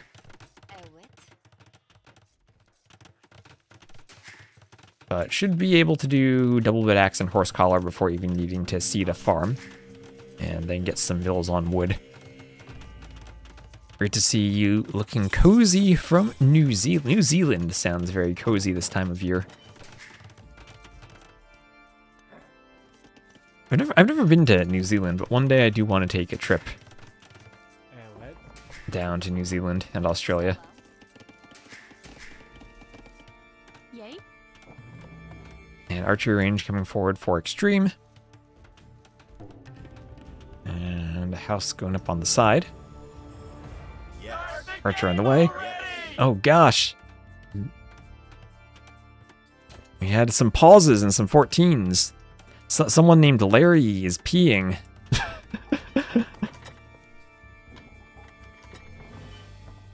There we go. Like, can you guys see the chat there? Because I moved the webcam down, so hopefully it doesn't obscure the chat as much. Let me double check that. So I think we actually see more now. You get a ton of chat spammed if they pause and unpause. So 2 range forward here from Extreme. Rubber-Tub-Dubs will scout that. And thank you, Blue Hat Magician, for the follow. There's Divine up to the feudal age.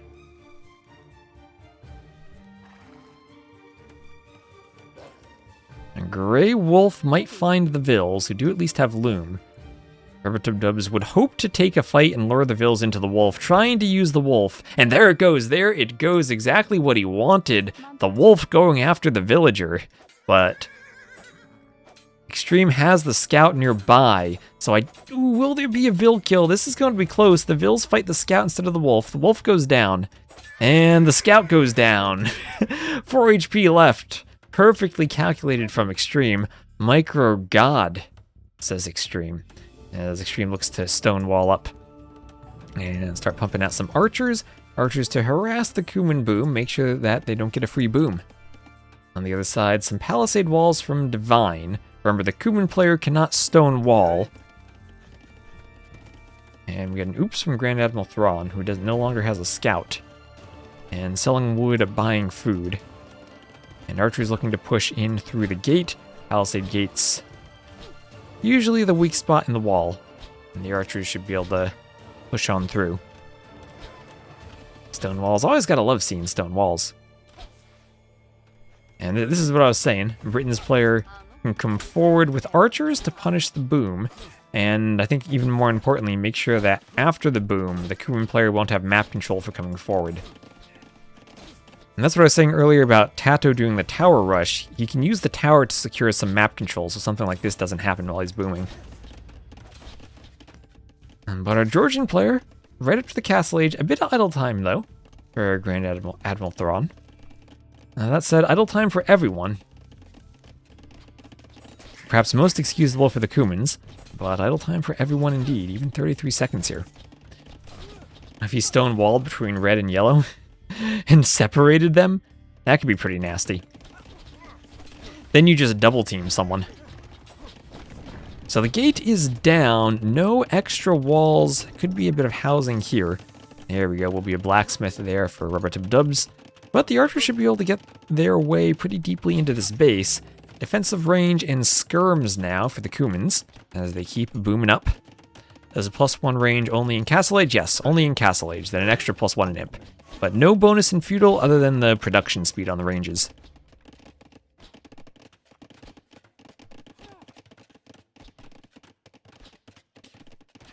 I have Castle Age and Fletching on the way. As the skirms come forward, and they will start hitting the archers. Ooh, archer goes down.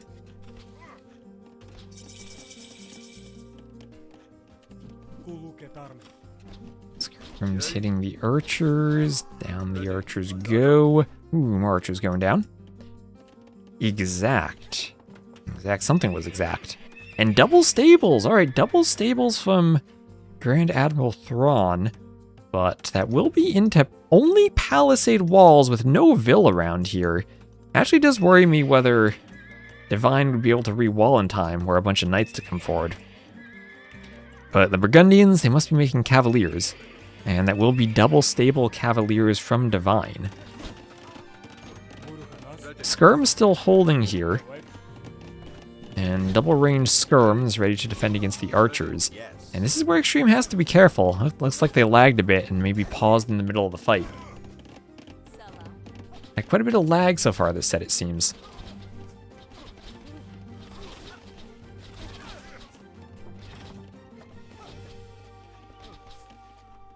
They're like zealots? What do you mean zealots?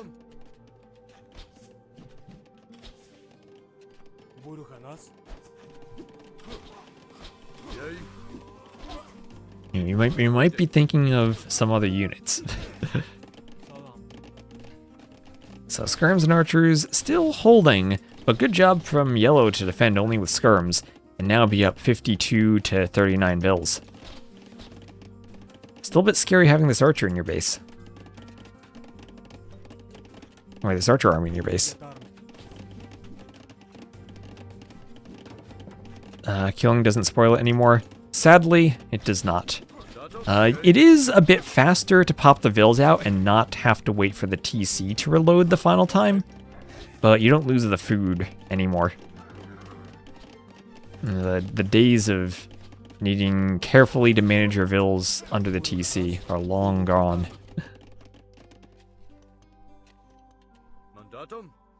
And now the skirms will be chasing the archers away. They have some cavaliers though. Cavaliers getting +1 armor. Maybe a bit late on the armor is extreme, but with 3 cavaliers, once they get the armor, they can run in. Yeah, the archers honestly are taking a good enough fight that it doesn't really matter. And there go the skirms on their way back. Here come the cavaliers. Our archers coming forward, and this might be a double team. Wall one side, house wall, palisade wall. Burgundians even could stone wall, and then double team cavalier and archers on the skirms. You don't need the armor at C12+. I guess you don't need it against feudal skirms. You're right, you don't. You would need it against castle age skirms, but not against the feudal ones. You want to run under the TC, you still want the armor, but just the skirms, you actually can run in as soon as you want. Maybe it'd actually be better to do forging. I guess if you're running under TCs, you still want the armor. Market going up for Rubber Tub Dubs. But this Kuman Boom is now a bit risky. As the archers come forward and start hitting down some skirms. He's done such a great job to defend with the skirms, and he really needs this pressure to come in. This is what I said, there was no Vil here, no Vil to re-wall. Is there a hole behind this house? Will the knights get in? Are they in? Are they in? I don't... Yes, they are! Yes, they are! Just in the nick of time, on top of the house foundation. Divine doesn't wall, and the knights are in. Here there's a bit of a secondary layer of walls. But now Divine will have to deal with a Grand Admiral Thrawn at his walls, pushing forward. That workshop that was going to be behind the walls, no, that now is forward. Could have reacted with a market back here. And we'll likely see some mangonels or rams. Forging is always better. And with the TCs, Rubber Tub Dub's doing everything he can to defend, but not up yet. Still up 55 Vils to the next player having 45 to 46. Divine struggling though. After the conks of the previous game, now will be under pressure from Grand Admiral Thrawn. Trying to clean up knights with cavaliers. If he has the eco to pump cavaliers, then maybe he's okay. But I feel like Red's eco, 46 Vils to 36, will be a bit ahead, even against the Burgundians' upgrades. That being said though, Red really needs some eco upgrades. Let's see, not that much food. You spent destroyed. I don't know if I have this in 1v1s. It is on team games.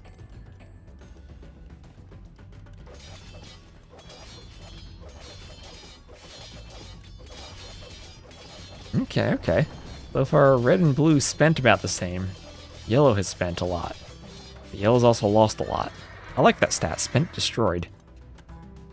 And yellow clearly now will struggle with the crossbows. Crossbow and cavalier raiding skirms that still are not yet upgraded. And this base is still feudal. I should just go for the gates. Oh, looks like Red must have stream cheated in this Rex they played the other day, as he indeed went for the gates and is adding in the ram, going for the kill with the ram. So we're rotating around the map here. Divine trying to boom up while being raided. At the same time, Rubber Tub Dubs is dying. And it feels like I'm playing a game with Ornlu here. Finally up to the Castle Age's yellow, only took almost 27 minutes. But still has 54 Vils, still has, let's see, oh actually the same number of Vils as red. The eco here for the blood team is pretty darn good. Vils going down as the Knights raid, and they'll keep running around. Rams going for the TC, Knights going for the Vils. What Elo range? This is around 13 to 1800. These games. Knights going for the ram. Ram goes down. And Grand Admiral Thrawn pushing in, killing the ram, getting some nice raids. Everything idled. 29 Vils idled in the TCs here. A monk comes forward, hops in the TC. The TC's fully garrisoned, fully idled. These knights don't even have +2 armor, but then the TCs do not have bodkin, do not have fletching. Something to keep in the back of your mind, fletching if you're raided like this. Now the mangonels are coming forward, and that'll just make it even harder for a Kuman's player to hold. And with all this pressure, he decides, what do I need more of TCs? Adds in another TC on the side, but I'm really worried about Divine, who got to play with Conquistadors on Nomad in the previous game, now is struggling a bit, doesn't have that same power unit here. Well, I guess he could do Castilier. Even they don't have the power of the conks. Yeah, Red's eco is absolutely flying. I feel like that mangonel is going to get sick value on those skirms. We'll see, we'll see. Rubber Tub Dubs has some pretty good micro and some mangonels of his own. And these are the two higher elo players. And okay, there we go. Gets some good value on the other mangonel. Meanwhile, this push continues. Mangonel going for the stable. As Divine tries to stay walled up, we'll use a Vil, but a Knight will be there to snipe the Vil. Double Mangonel push continues. Could even see more Mangonels as Green keeps adding them in. And the Briton crossbows here do not have to fight the skirms directly. Now in the Castle Age, as chat asked earlier, they do outrange the skirms. Do indeed outrange them.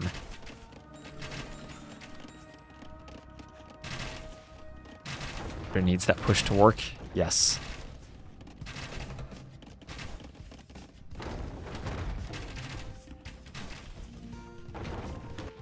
And okay, castle drop, forward castle drop here for Grand Admiral Thrawn.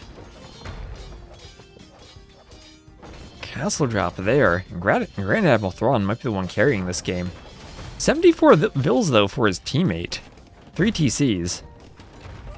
Okay, Mangonel will get a shot. Ooh, trying to go for the crop shot, using the farm to get an extra range. Yeah, when you right-click on the farm, you still shoot from, what was it, 7 tiles? From 7 tiles from the edge of the farm, but the shot goes to the center of the farm, so you essentially get 8 range on the Mangonel. Same thing for TCs, too, when shooting units in the middle of TCs. That's why you never use the repair hotkey. You right-click the TC, because that makes vills repair on the outside instead of in the middle. Mangonels clear each other. But even fights are no longer something that's good for the Cummins player, because the Britons player has just about caught up in vills. And now we'll continue pressuring, getting some vills on the outside TC. What is that? Some Cavaliers were in the wood line. And Extreme keeping the pressure up. Now this is a forward castle. The vills are walled in, so the Cavaliers will not turn that into a doubt castle. Maybe the monks could, though. Wait just a minute, that monk can get some conversions. I don't think enough conversions. Remember, they fixed the thing where you could use the monk and stop all the vills from constructing at once. So that castle will go up. The Georgians can make Manaspas, and Manaspas are scary. At the same time, we got a castle drop from Extreme. Oh my gosh, Extreme. Oh my gosh, Extreme. Do not mangonel that house when you're about to place the castle foundation. And okay, finally gets a decent shot on the skirms. Can't trade against the mangonel, though. Britain crossbows outrange mangonels, so very good against them. Am I streaming from a sauna? From the wood paneling? The fake wood? No, I'm not.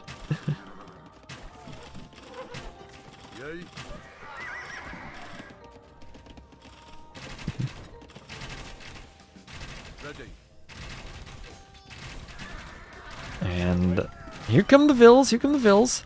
Is there a mangonel that can stop the castle? No, there's not. Oh my gosh, he's trying to build a house, an anti-castle house, but won't be there in time. Idled one of the vills somehow. I think with a light cav. Crossbows will be taking out the rest of the skirms. Skirms not numerous enough to take this fight anymore. And Grand Admiral Thrawn sending a few knights over to try to help out, but won't be enough against this number of vills.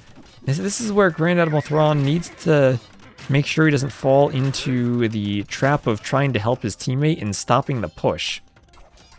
The last thing he wants is for Divine to get back into the game, because right now we do have 83 vills for Extreme. And Extreme is in a good spot to push. Honestly, we do have Imp though, Imp for Grand Admiral Thrawn. And Trebs will not be something that Divine can stop. And once Divine goes down, there will be no defense in the back of the base for Extreme. And Extreme won't even be able to throw up Panic Castles anymore because of the Trebs. And, ooh, now even the forward stone being mined for Extreme, so Extreme will be able to get a second castle up at some point.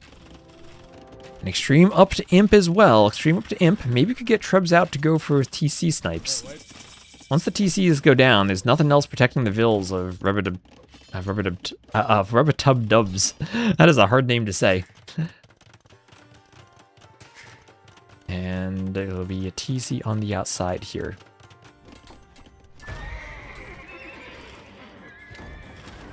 Manaspas though, Manaspa numbers starting to climb. And stable will go down maybe and open up a path to the inside of the base. Monk's going for conversions.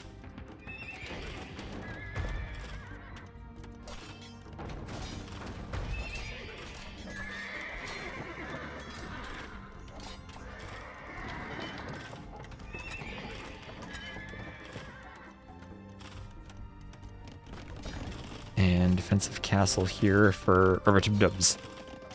Imp on the way.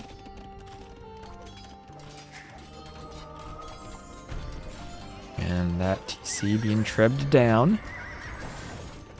Down it goes. Okay, that'll keep the TC alive for a moment. Just enough cavaliers here. And that'll be a second castle forward.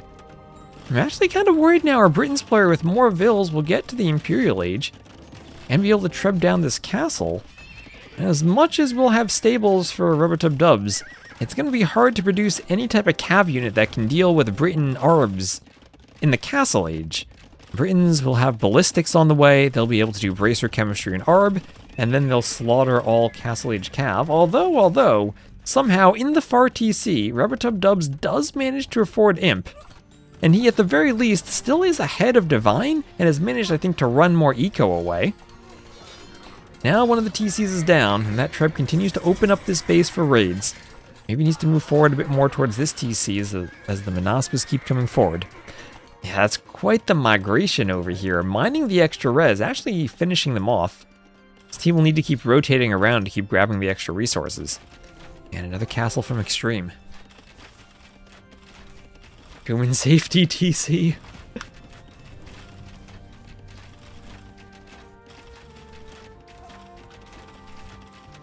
And yes, another wave of migration.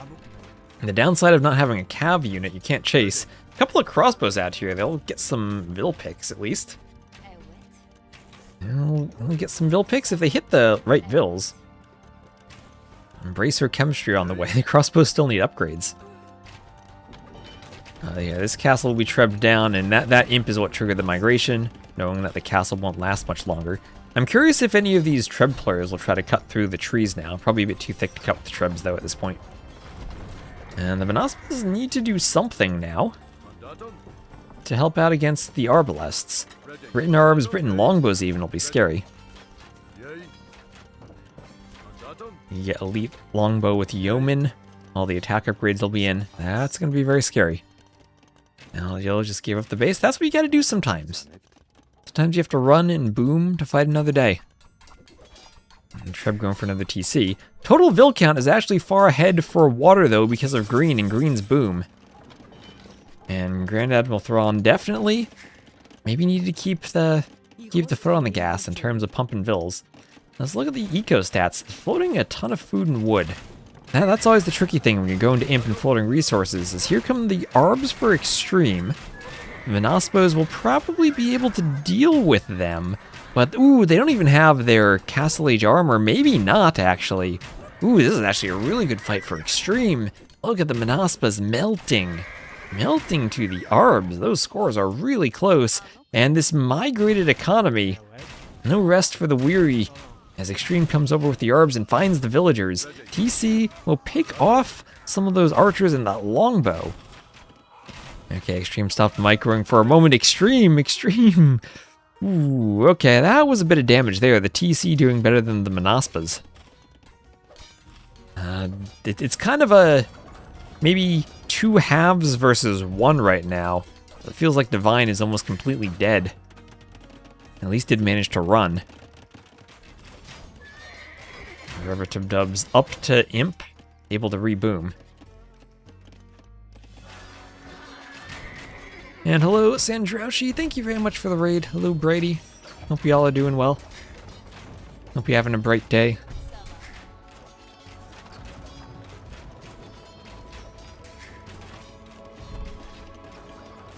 And Tribs keep coming forward, pushing the TC.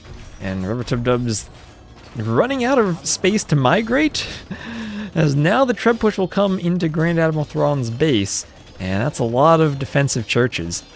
Blue is dying. That's true. Blue is dying more slowly than yellow is, even though yellow still has more Vils and is an imp. Yellow can't really do anything to contribute against this.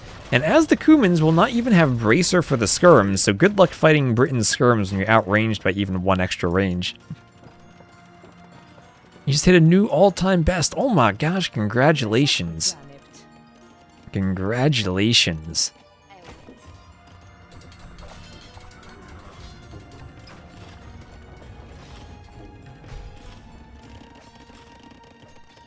And right now we have Extreme using the market. Handcart. Armor. Wait, scale mail armor. What is that? What is that? Infantry units. It's going to be a halb edition to deal with Georgians.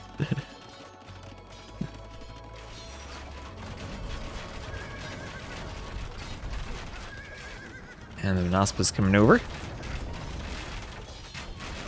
Ooh, those are two very weak trebs. Ooh, they take one. If they hit the other treb, oh, imagine if they had just gone for the other treb. Can 4 Manaspas get that treb? If you micro to dodge ballistics. Oh, the Arbs are hitting a house. The Arbs are hitting a house and not the Manaspas. Will the treb go down? Yes, it will. Yes, it will. And with only one treb left. Oh, I was going to say the castle could survive, but no, the castle goes down before the treb gets sniped off. Not enough repair vills. And the scores have flipped as Extreme keeps pushing, but now Rubber-Tub-Dub's getting into the eco. It's a good thing those spearmen are there. Some pikemen on the way for Divine. And stone walls going up here. The Manaspas won't be able to get through. And now, Cavaliers from Divine again in Rubber-Tub-Dub's wood line. He has not had a safe wood line this entire game. Blues built backup walls. That's true. Now those backup walls here stopping the Manaspa, those are clutch. One layer of wall at least covers everything. The second layer doesn't quite get there, but oh my gosh, this wood line, everything dying there. They haven't noticed the Cavaliers, the sneaky Cavaliers. And what is that, 162 to 96 Vills? And the Britons player is going Britons now with this push. And Kuman skirms. Doesn't feel good. Yeoman on the way. These longbows just need to get elite now and they'll be fully upgraded. Remember, the longbow itself is actually strictly a worse unit than arbalests. They have pretty much the same stats but worse accuracy and I think worse HP. So until you get elite, yeah, longbows are better than Castle Age archers, Castle Age crossbowmen, but not actually better than arbs. A bit of a cost difference in wood versus gold between the two units. Maybe that suits you in some situations, one more than the other. But definitely expensive to get going. Those wood cav are absolutely brutal. The Treb's going for the castle. Castle repairs from Grand Admiral Thrawn. We'll have block printing on the way. Fortified churches for the Georgians are great. Maybe that could have been something Grand Admiral Thrawn could have done. We noticed one, keeping the foot on the gas with producing vills, but maybe actually just putting a few fortified churches down. They help slow down, stop pushes. They take so long to destroy and break through, if you're constantly trebbing and untrebbing. Okay, this is a big fight. Can the skirms and the Manaspas take the fight here? Manaspas going first for the trebs, they'll go down. They at least have their Castle Age armor now. They are elite, but still missing their Imperial Age armor. And that matters a lot in these fights. +2 extra armor would help out. Longbow's going down. But imagine if there were vills from that wood line to garrison the TC or the church and help kill the longbows. Oh, but there are none left. The team's down to 84 vills. Thrawn trying to push with another castle. There are some pikemen there to deny it. Oh, is this a doubt castle? More pikemen from behind. Ooh, this might be a doubt castle. 69%. Hello, Elo Legion. Thank you very much for the raid. Yeah, Green the only one who still has an economy. And oh no, the castle denied by the pikemen. Oh, there. Down the vills go. Praise be to doubt. TC going up on the wood line. And some light cav come running in. Looks like a classic 94. How much percent is that? 82.36%. And deleted. Oh no. Trying to reclaim some of the stone. With 35 vills, where else are you going to build a castle? And you need it to rebuild your starting TC. Get your farms back.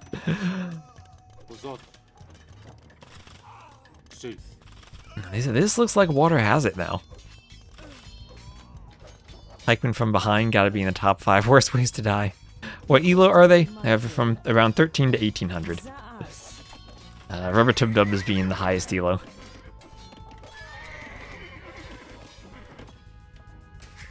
Oh my gosh, look at this. Divine rebuilding is starting TC. Everyone rebuilding their starting TCs aside from Rubber-Tub-Dubs. We need Extreme to place a TC right in the middle here. Just for the fun of it. Yes, so both unique techs in for the Britons. Yeoman, Warwolf, and we have Elite Longbow. Where can I check that? Does the capture rate show that? I guess not. You can check the unit itself, and it's not elite. We come forward with some more skirms. Rubbertub Dubs, though, getting some trebs out, maybe finally holding, but not before his teammate has been killed.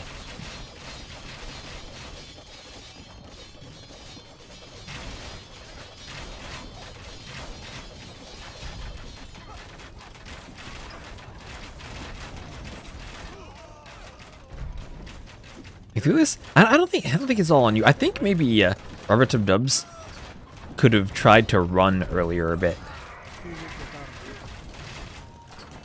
Or had done something to help slow the push. It's tricky, though. It's tricky.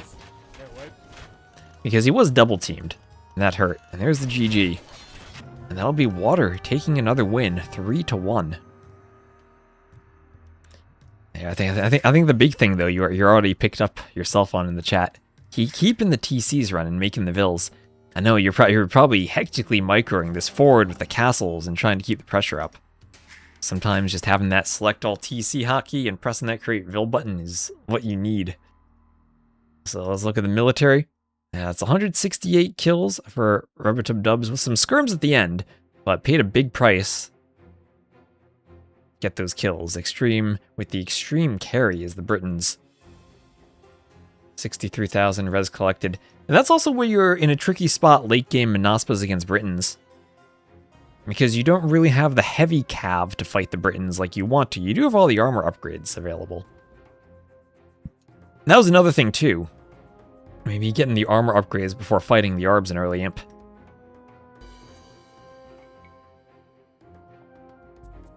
So let's go back to the scoreboard.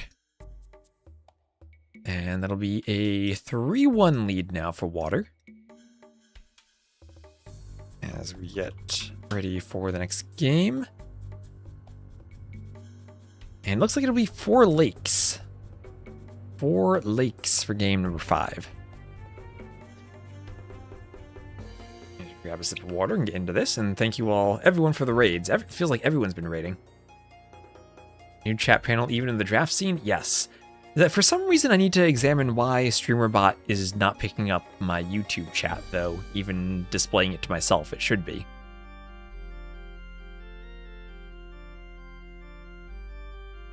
I think I'll just need to pull chat myself. Make my own custom panel. It gives me more control over using theirs, too.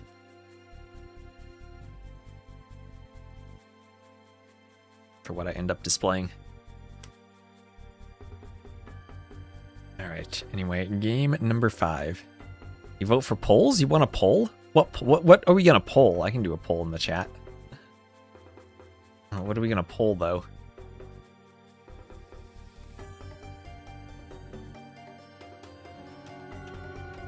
Alright, so do we have a swap of colors again? These players not keeping their colors. So is it Grand Admiral Thrawn will be red and then yellow. Alright, so to the west, oh look at that. Look at that straight edge on the wood line. You cut sharper than a paladin's sword there. We will have Grand Admiral Thrawn as the red Italians to the north, Rubbertub Dubs as the yellow Japanese to the south, Divine as the blue Malay to the east, and Extreme as the green Georgians to the northeast. Ooh, Georgians again on a hybrid map. So Malay Georgians has a clear Archer Civ for Divine, Cav Civ for Extreme. Over here, Italians and Japanese don't know what they're each going to do. Both of them usually played as flank Archer Civs on this map. Maybe there's a world where you go double Archers. There will be a ton of food in each of the corners. Usually you'd see one player going Scouts, one player going Archers, but you could swap that up. And maybe having 2 specialized water civs will be nice. I wonder if there's a world where the Malay would ever try to wall and fast castle and hope that they don't get sneak docked. But both could go CA. You could see Genbo plus CA, maybe. Do we see Samurai, maybe, from the Japanese? Samurai in Siege Towers? We've seen how Swordsmen in Siege Towers are kind of meta these days. Maybe Samurai, the same thing. So water map's definitely trickier to play. And you have to manage the dock and your build order to be up fast with enough fish to carry yourself in feudal, while also keeping an eye out for forward docks.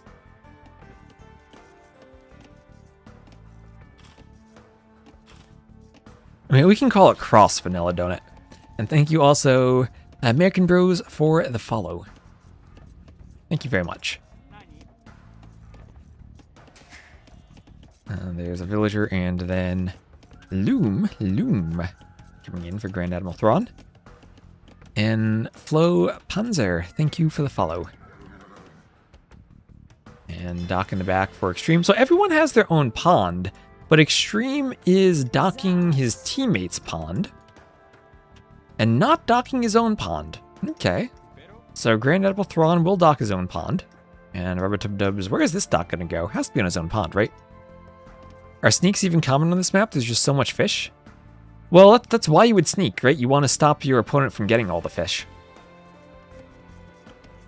I'm much less familiar with this than with Golden Lakes. If you remember, Golden Lakes is a map we used in Cartographers where there is a pit of gold in the middle. And on this map on Standard Cross, you do have more resources in your base and around the outsides. And some more hills here and there. So I'm not actually quite sure what the meta will end up being. Or if these players even are going to feel comfortable going for the sneaks and managing the eco at the same time. You had a loom here from Extreme before lowering the boar, being extra safe. Sneaks sometimes on the ranked ladder on 2v2. Yeah, that's true. This would show up on the ranked ladder as a 2v2 map sometimes. Oh, do we have a lame? Do we have a lame? Rubber Tub Dubs. Taking those sheep. Taking them away. From Divine. And Divine still no dock. Still no dock either from... Okay, but both players in the south decided not to dock. Feudal Age first on the way from Yellow. No walls, no dock, no forward. Might just go simple 2-range archers. And with some extra sheep that would be great, but can Divine grab the sheep back? Yes, he can at the last moment before they got to the wood line. Gets the sheep and can return them. Taking sheep at minute 6 is no lame. You should have seen the Nomad game, where we had the lames under the TCs, if you weren't here earlier. We had the lames during the treaty, which backfired because the Rhino killed the Lamingville. Is it normally 6 on wood for dock maps? Usually it's 5 on wood. Depending on your eco bonuses, usually it's... You either do 4 on wood, send a Vill to build a dock, and then put a 5th on wood, or you put 5 on wood, and then send a Vill to do the dock. And oftentimes, you'll build a house on the way to the dock, but that can also be a bit dangerous if your Vill's far away and you're not walled in or on an island. But that's pretty standard. It'd be 6 on sheep, 5 on wood, house then dock, unless you have an eco bonus, in which case you can go a Vill earlier. Sometimes you'll see if there is hunt, you can push in a nearby deer instead of taking sheep. Then you can go 5 on food and do everything to get the dock 1 Vill earlier. That's the basics, and after that you leave 5 on wood, everyone else onto the food until you're ready to click up, basically. And it's a bit easier and smoother these days with the shorefish Vill by the dock being able to collect food. So Scout here from Rubber Tub Dubs getting in, trying to stop the rewall, and look at those Japanese men-at-arms. They are directly through. No stopping them. Is there an early arson? No arson yet. They just got through. Look at those things. Look at them go, tearing through that gate. On the other side, though, there is a drush. That wood line is not walled in. Divine with 2 militia. He is upgrading to the more powerful men-at-arms. But that's not in yet, and he only has 2, not 3. Rubber Tub Dubs being forced to fight, being pulled off of his wood line. That gold now is compromised, though, and those men-at-arms can keep hoovering around the base. We have a scout looking for a dock as Extreme continues walling up. Red could forward dock and transport around, maybe. 2 ranges going up for Divine at the front, but already pushed off the gold. The men-at-arms can hit these Vills. Be tempted to go for that range foundation. Oh, they're in. They are in right away through that palisade. And down goes the Vill. His arson's still not in. These men-at-arms can be even stronger still. At the same time, it looks like the drush did get cleaned up. And some quick walls. Are quick walls enough here against Japanese men-at-arms? Which house is that villager building? Guess it has to be this one. Oh wait, there's another vill in the back. The vills turn over, but here comes a forward archer. And, oh, this is some crazy good men-at-arms pressure. Skipping the dock to go for the men-at-arms as ASAP as possible. Why arson when they attack so fast? Arson men-at-arms, you absolutely tear through houses. So one range under the TC just to get it up. Tower YOLO'd onto the gold. And another range being finished by the vills. Archers come around from rubber dub-dubs, and they'll start hitting the back of the wood line. Meanwhile, green and red feel like they just kind of chill and mark it from red. Green with some scouts, but yellow will be walled. The rest of the game is much more chill than this. Yellow's had a peaceful base once that drush was cleared. Match, these are wrecks, so that command won't work. If you're looking for the elos, everyone's around 13 to 1800, with yellow being the 1800 player.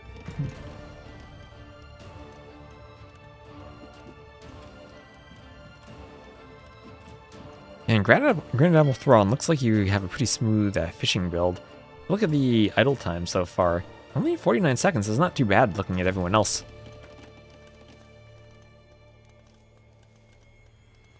So it feels pretty decently smooth so far, and certainly better than Divine, who has taken tons of damage, just colossal damage from those men-at-arms.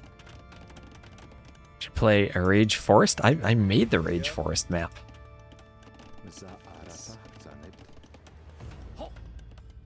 As my team game, my team game elo is meaningless because sometimes I'll play with friends, sometimes I'll play with viewers, and it ping-pongs up and down based on the group with whom I'm playing. I think it's like 1600s now, but sometimes I'll play with people and it'll drop to 1400.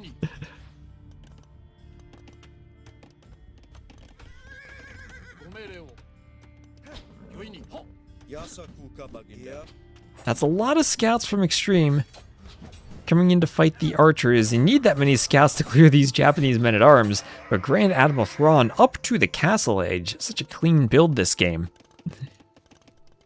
Win more with the viewers? Maybe. We'll have castle age on the way from Grand Admiral Thrawn. And a few spears going to be trained from that barracks, ready to pop out. Scouts running around still, some archers coming forward. And oh, another overchop, another hole. If Rubber Dubs sees that, he'll be able to get in. Ooh, he's a tile away from seeing it. We'll be able to hit the berries, though. A couple of low HP vills by the berries. Low HP vills by the woodline. Ooh, the archers trickling in, not being patrolled, and they will be sniped off.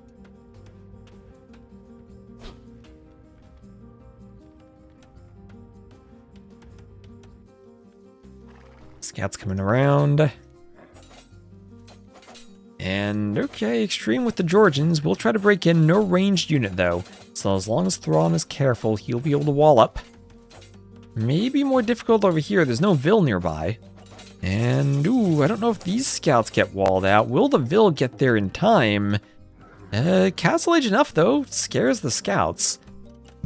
Maybe this team deciding, let's double. Now that some skirms are here. But 4 spears to protect the walling Vills. They should be okay. And Extreme's still in feudal. Upgrades on the scouts, but only armor, no bloodlines yet. No attack yet. And attack and bloodlines are what you really want for dealing with spears. Oh, but there's a hole. What is that hole doing? So much trying to wall up over here. But the scouts are in on the Vills. No forging, though, but this could still be quite a few dead Vills. Scouts are worrying about the Vills rather than the archer. There's 1, 2, 3. Ooh, didn't get the third Vill. I think there was a third over there.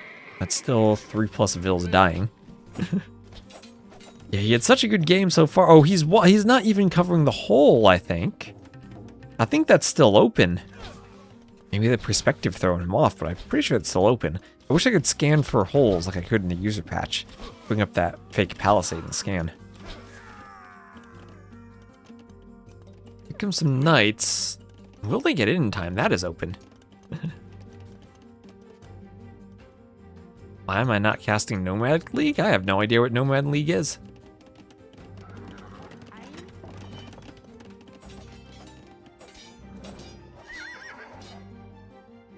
Knights take out some scouts. Let's come forward.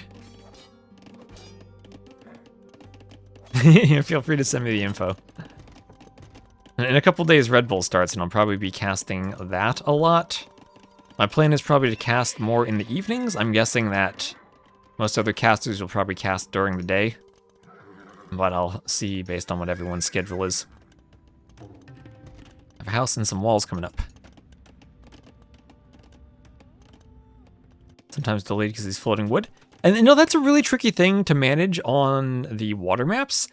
And because you're thinking, oh, I don't need farms, I want lots of fishing ships. Sometimes you just gotta add the farms in. And your eco becomes so much smoother if you have 5 or 6 farms around each TC, because that pays for your vills, and your fishing ships are basically bonus for the rest of your eco at that point. Why exactly? So our Japanese player didn't fish because he went for a super fast men-at-arms rush. And right now it looks less for this team because they both dock the same pond, trying to be safer in terms of sneaks. Although double team now from Thrawn and Rubbertub breaking through. That tower will go up, and the archers will try to take out the vills. Vills going down. Knights hit the tower. And, ooh, double kill on the spears. Double kill on the spears. Not running through the TC. TC 93% and up, so Extreme will reach the Castle Age when we'll go triple stable Knights. Healing Knights is the Georgians. You get up to maybe, if you can get 3 rounds of Knight production and armor, then you can fight. If the Knights separate, maybe with just 1 round, you start fighting under the TC. Well, they will call the GG. They will realize it's lost. And Blood will start clawing their way back. Force a game number 6, 2-3. Very nicely done from Rubbertub with those men-at-arms. And that's the elo difference there of around 1800 versus 1300. And Japanese men-at-arms these days, they break through walls like nobody's business. Eco rush timing attacks. I always say go for the monk rush. But that requires playing more arena than you usually can these days.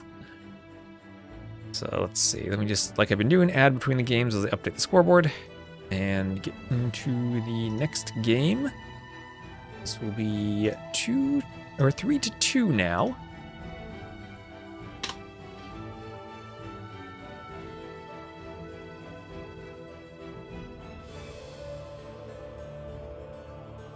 And remember, the players are not necessarily perfect, so that's the fun thing about these games. You can see some different strategies have different strengths and weaknesses.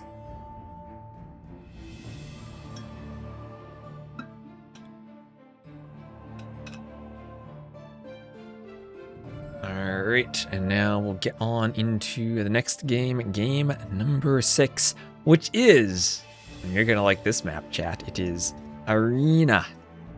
It's Arena. Here we go, capture age, swapping scenes, there we go.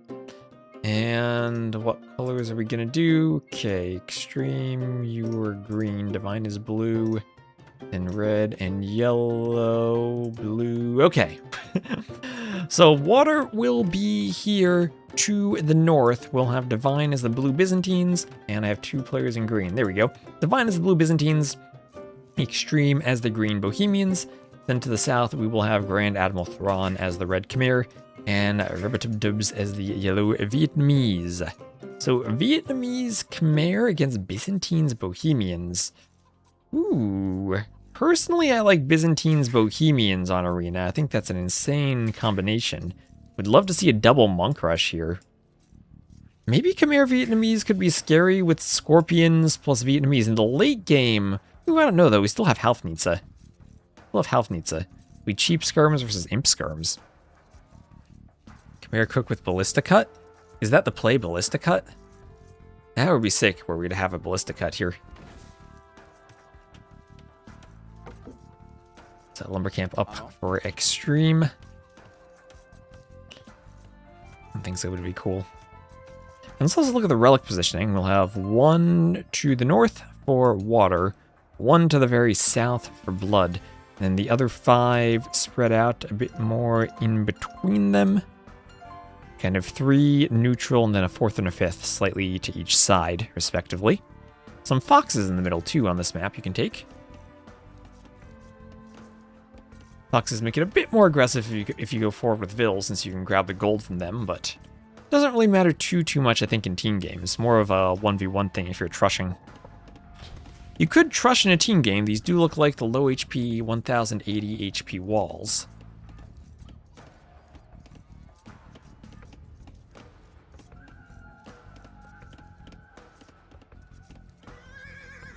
A couple of scouts will chase each other over here.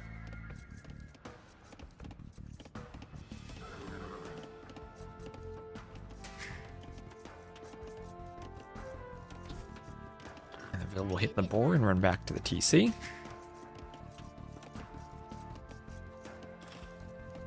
TC will hit the boar once, twice, and take the boar under the TC. Bill heads out to the berries, and we'll add in a mill near the berries.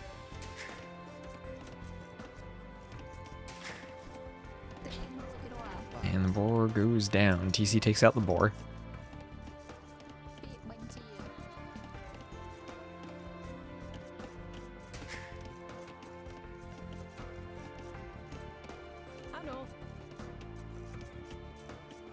Let's take the boar too. Another veil heads over to the mill. And the boar will be taken underneath the TC.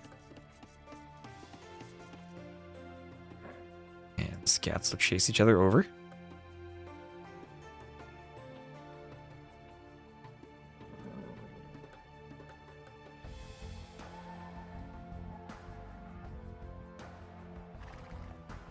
Chase each other around the side. And oh my gosh, Divine. It's a chicken version of Arena. Will the players funnel? Will the players funnel? Oh no, Robert Dubs, you're the high elo. You were the chance for a funnel. You're gonna mill. Will there be a funnel? There'll be a mill. Oh, another mill. Come on, Divine. You're no. Oh, you had a funnel almost set up. Just move the houses 2 tiles, 3 tiles to the side, and do a diagonal gate, and you have a perfect funnel. I don't know what on earth are these non-funnelers doing. They're milling. They're milling the chickens. Oh, they're not funneling. That's how you know they play in serious. It's a tournament game with tournament on the line. I don't know if they're playing with a prize or anything among themselves. But no one funneling, everyone milling. Taking this as serious as they can. As seriously as they can. Pride. Pride would be funneling the chickens. So Loom on the way. Don't know if either of these players would monk rush, but the Bohemians do like going for castles. This could be the Khmer player going scouts in feudal for some map control, while the Vietnamese player tries to castle drop with Rattan archers. Could simply be a boom here. Vil's taking the gold with that mining camp. And Vil's also taking the chickens out here by the mill. Have a forward outpost coming up for Divine. Vil's also out on the wood line. As Feudal Age on the way both for Thrawn and for Rubber-Tub-Dubs. And Xing down here, Xing. Scout hits the other scout. Love casting, keep up the great work. Well, thank you very much. Thank you, Matt, over in the YouTube chat. Pride is often the important thing to have on the line, right? So that's what these teams are playing for. Blood trying to force a game 7. Let's see if they can do it. Still don't see any scouts added in from anyone else. Forward outposts, though, for Divine. Making sure he gets a vision. Loom, even, for the outpost villager. And these are Byzantine outposts. They get free town watch and now free town patrol. They will have both. Town watch and town patrol. And hello, HQ. How you doing? How are you doing?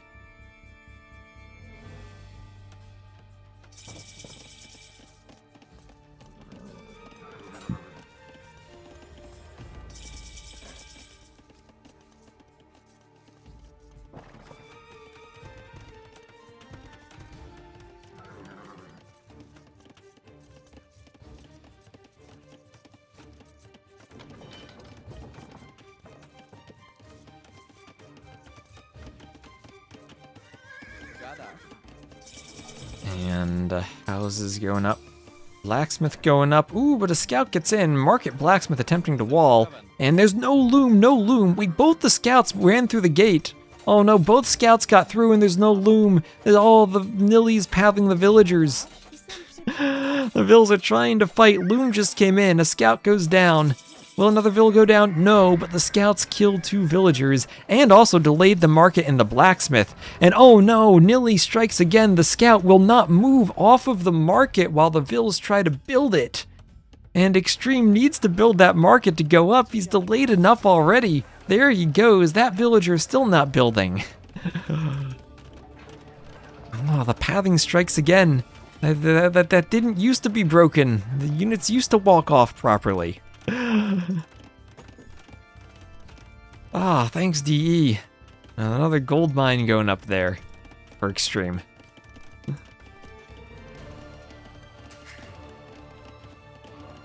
Now we have Castle Age on the way here from Yellow and Red. They're going to be up first. And Extreme is delayed. Is extremely delayed, you might say. And there we are. Let's check the idle time so far. Yeah, so Extreme, no idle time at least. That's good. Keeping the TC running throughout all of that. Everyone else has a good bit of idle time, especially for Arena. Especially for a Market Blacksmith fast castle for the Vietnamese. Them having eco idle time there. It's pretty rough.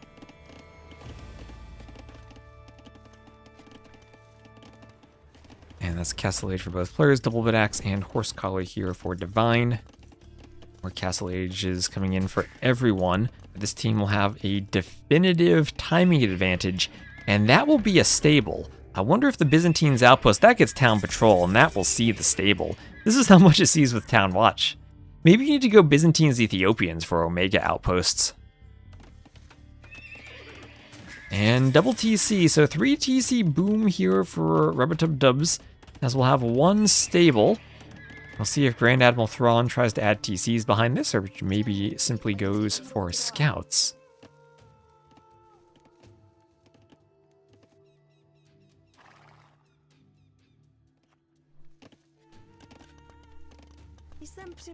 Two vills in the back on the gold mine. TC, 2 TCs up over here. There's Divine up to the Castle Age, adding in his own TC on the woodline in the back. And maybe a 3rd TC right over here about.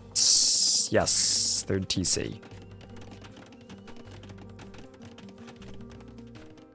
And ooh, okay, Extreme with the forward castle. Don't see anything to stop that. Not going to be a super forward castle, though. Won't be on the walls of Rubbertub Dubs. An interesting castle, securing some map control. Usually you want your castles forward so you can shoot and break in through the walls. Yeah, this is a more defensive castle here. Very defensive castle.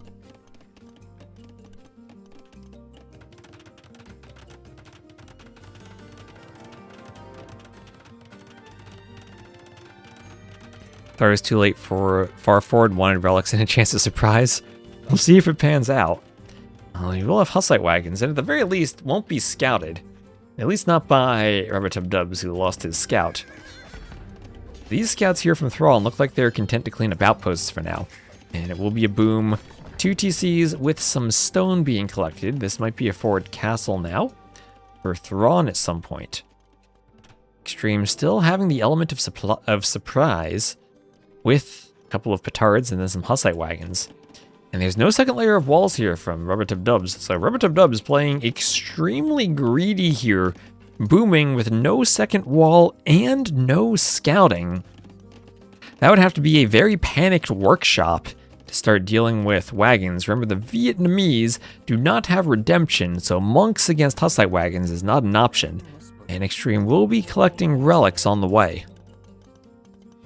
We'll be putting them right in that forward monastery. Creating a few more monks and a few more Hussite wagons. And potentially could petard and drop a castle on the inside. Not a forward monastery, a more safe monastery from Grand Admiral Thrawn. And some farms going to appear around all of the TCs.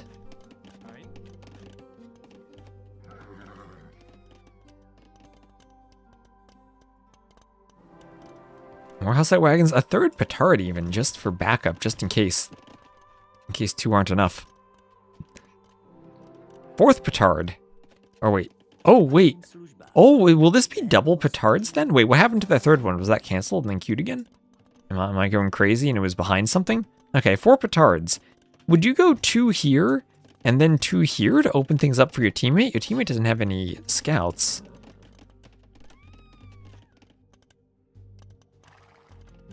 Light cav there, going after monks, might see this. Oh, the monk converts the light cav. And the light cav runs away. But now Rubbertub will see the vills on stone. That will clue him in that something's up. But he won't know exactly what's up because the scout has been shooed away by the monks and won't see the castle. Will snipe the monk and run. Now it sees the castle, runs underneath it, gets a monk, but goes down. And ultimately that will be now a 4th relic for Extreme. And what is the reaction now from Rubbertub? And go to stone, build his own castle. That's the reaction. Castle, then imp it looks like. But here come Vills. They're going to go for a castle drop as petards and Hussite wagons will break in. And a second layer of walls won't stop the second group of petards. 2 petards is plenty. Now there goes the gate. Here come the Hussite wagons. The other side just booming from Grand Admiral Thrawn. He has a stable, but nothing from there with which to help. Only 2 light cav. No military here from Divine. And now it'll be a forward castle a second time. Hussite wagons will stand up quite well to TC fire for a bit. And defensive castle from Rubbertub. Where do you send the petards now? Takes 5 petards for a TC, remember that. They could simply try to dive the castle before it's too late. Where will they go? Can they even reach the castle with all the vills? Ooh, don't lose the petards free. Oh no. Well, the castle will hit the vills. That's what the petards are doing. They're trying to bait the castle fire. 95%, and this will go up. This will indeed go up. But maybe giving Rubbertub a chance to go imp. I think these castles are both in spots where, let's see, oh, they could be repaired. Until maybe Bodkin comes in. Takes a lot of repair room away. Same thing, Fletching and Bodkin with the stone there. I don't think this castle can be repaired safely. Oh, and Primeval Stasis, thank you very much for the sub. Thank you, thank you. As I said, I'm redoing my alerts. I need to get the audio and everything set up for alerts. Thank you very much. Imperial Age on the way here. Thanks for the streaming. Well, thanks for the support. I know.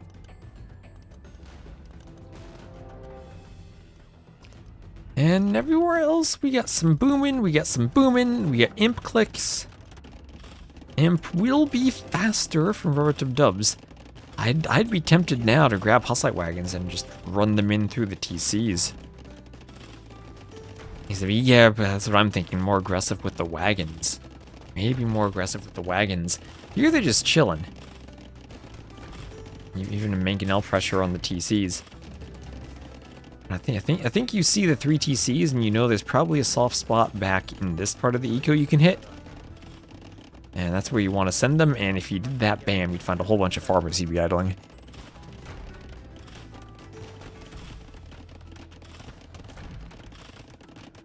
I need like a 3rd cup of coffee today.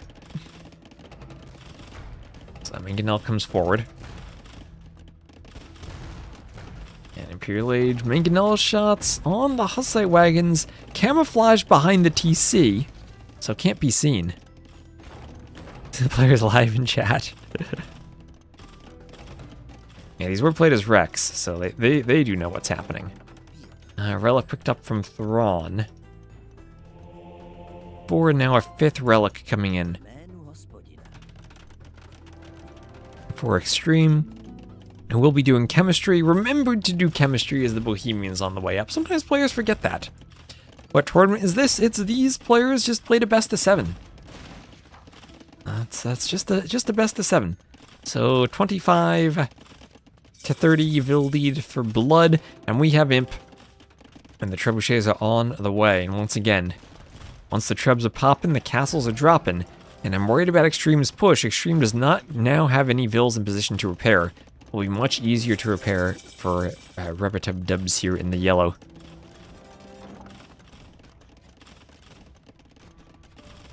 Rabbit pops out there. And we'll try to go for the castle. We'll have Light Cab, Bloodlines, and Scale Guarding Armor on the way. Treb going for the castle. There it goes. Defensive Trebs, but no repair vills. And when this castle goes down, nothing else to defend the Trebs.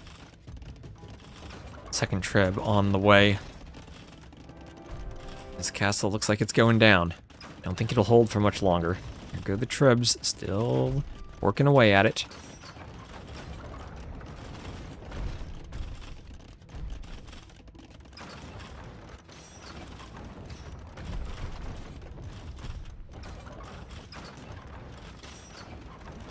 Going to repair at home, and it goes down. Castle goes down.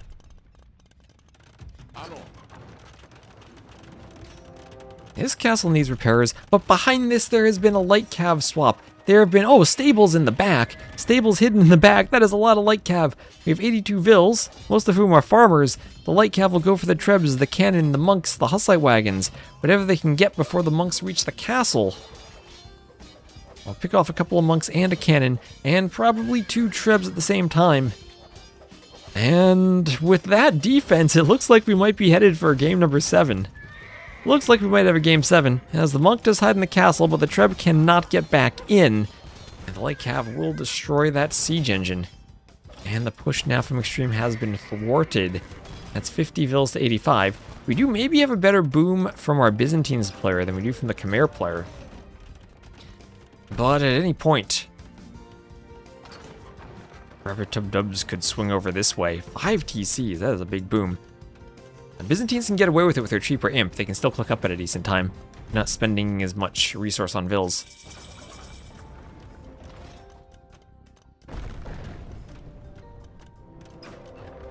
Did it happen? Yeah, these are wrecks they sent me. They played them already. That's why they're in the chat. They're not alt tabbing. Not listening to the stream and playing at the same time. So wagons go down, monastery there, and oh no, Extreme is gonna lose all 5 of the relics. Oh, poor Extreme. That'll be an extremely sad loss. And Blood Team not giving up.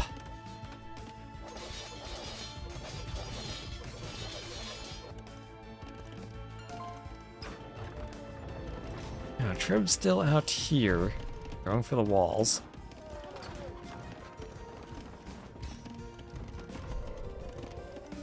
Going for another piece of stone wall. Ooh, missed by a good margin.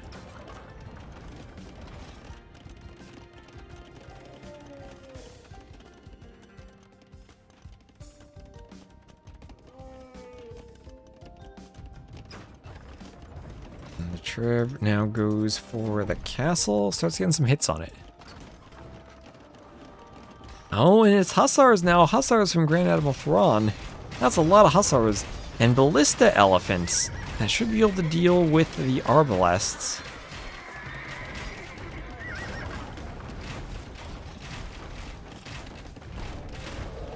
Mangonels, though, in the back, keeping the elephants away. Good mangonel shots on the elephants. At the same time, though, on the other side, the Trebs are breaking in, the light cav are getting in, and they are now wreaking havoc.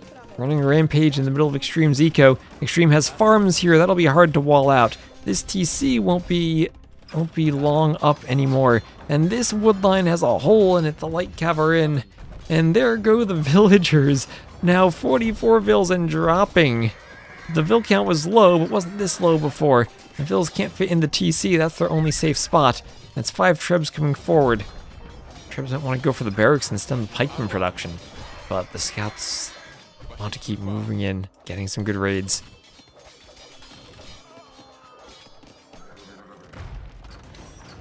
On the other side, though, Divine is pushing and pushing quite well. Up by 28 vills, only 3 military units now for Grand Admiral Thrawn. One of them is that Ballista Elephant that'll die right away. Ooh, Arbs, take that out. That was quick. And granted, well, Thrawn might want to think about running Vills. But here we're also going to have the situation where it's an 1800 player versus the 1300 player. And we're also going to have the better unit composition for the Vietnamese in the late game. Not as cheap as the Byzantines, but better with siege engineers for their cannon, imp skirms as an upgrade, and elephants coming forward. Elephants and light cav that'll swoop in from behind. Light cav have their armor upgrades. They have bloodlines of the Vietnamese. Where is that? Yes, they do. Yeah, that's true. Green cannot run. He cannot extract a Vil. And 26 Vils. Green is about to lose some more. Oh, no, Green. Red at least still has an option to run.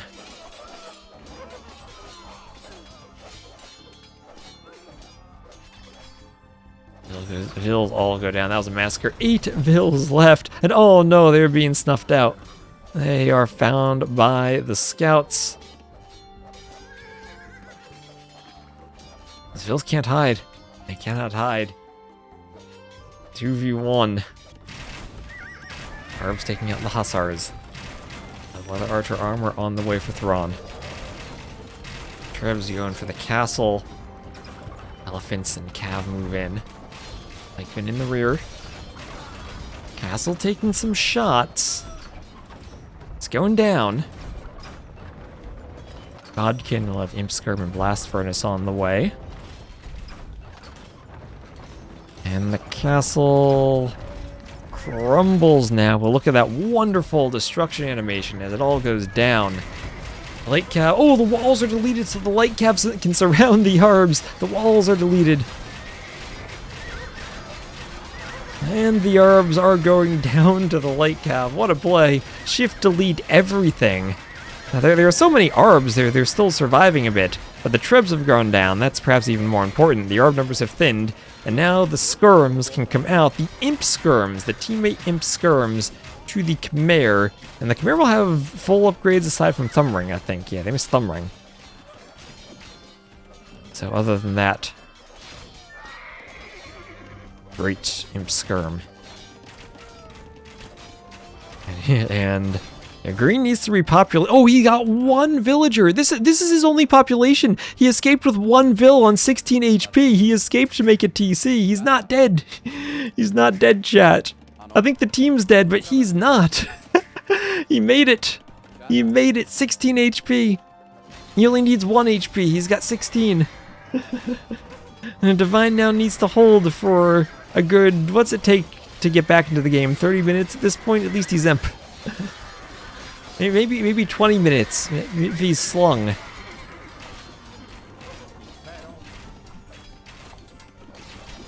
Not much wood being floated anyway from Divine, even as Byzantines. Trying to add in camels. There's the GG. And we're going to head to a game number 7 between these two teams. All the camels going down. And here we go. Military. That's 204 for Rubbertub Dubs. 204 kills. Extreme did not make it work with the castle drop. Was not imp fast enough to apply the pressure while Rubbertub Dubs boomed. And managed to get imp himself. And I think that imp timing difference of around 30 seconds or so, along with an eco difference being super far ahead when they hit imp, is what led to that. So let's get this going and tie up the scoreboard. It's tied 3-3.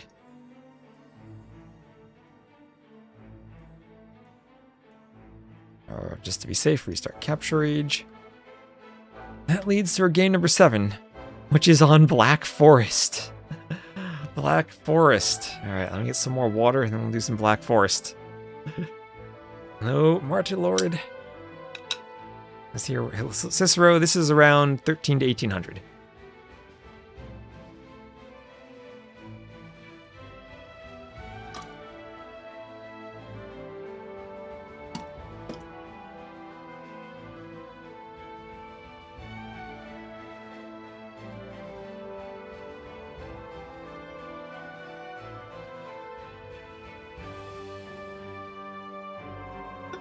And John Slow, thank you for the raid.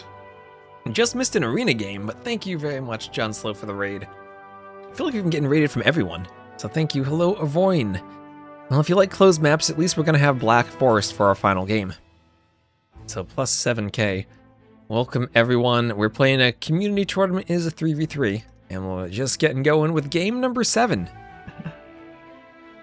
Or arena games. That's what happens when you play ranked games instead of the ladder, I guess. I mean, when you play lobby games instead of the ladder. All right, so let me just set the colors up. Divine has been blue, Extreme green, Thrawn red, and Rubber Tub Dubs yellow, Divine blue. All right, so game number 7, as well swap my scene. And here we are. Oh my gosh, look at these passages. One on each side, but then one down the middle, kind of awkward to wall here. Black Forest, game number 7 to decide it.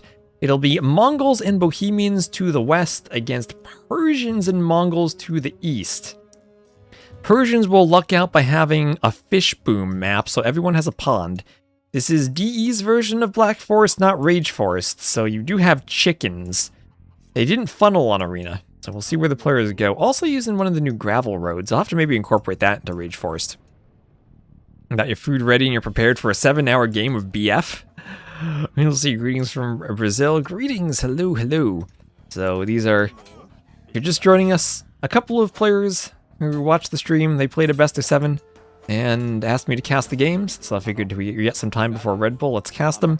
We have Grand Admiral Thrawn and Rubbertub Dubs, who are 1300 and 1800 respectively. And on the other side, Divine and Extreme, who are 1300 and 1500 respectively. And these have been some really competitive back and forth games with lots of comebacks. And dare I say, some really interesting gameplay.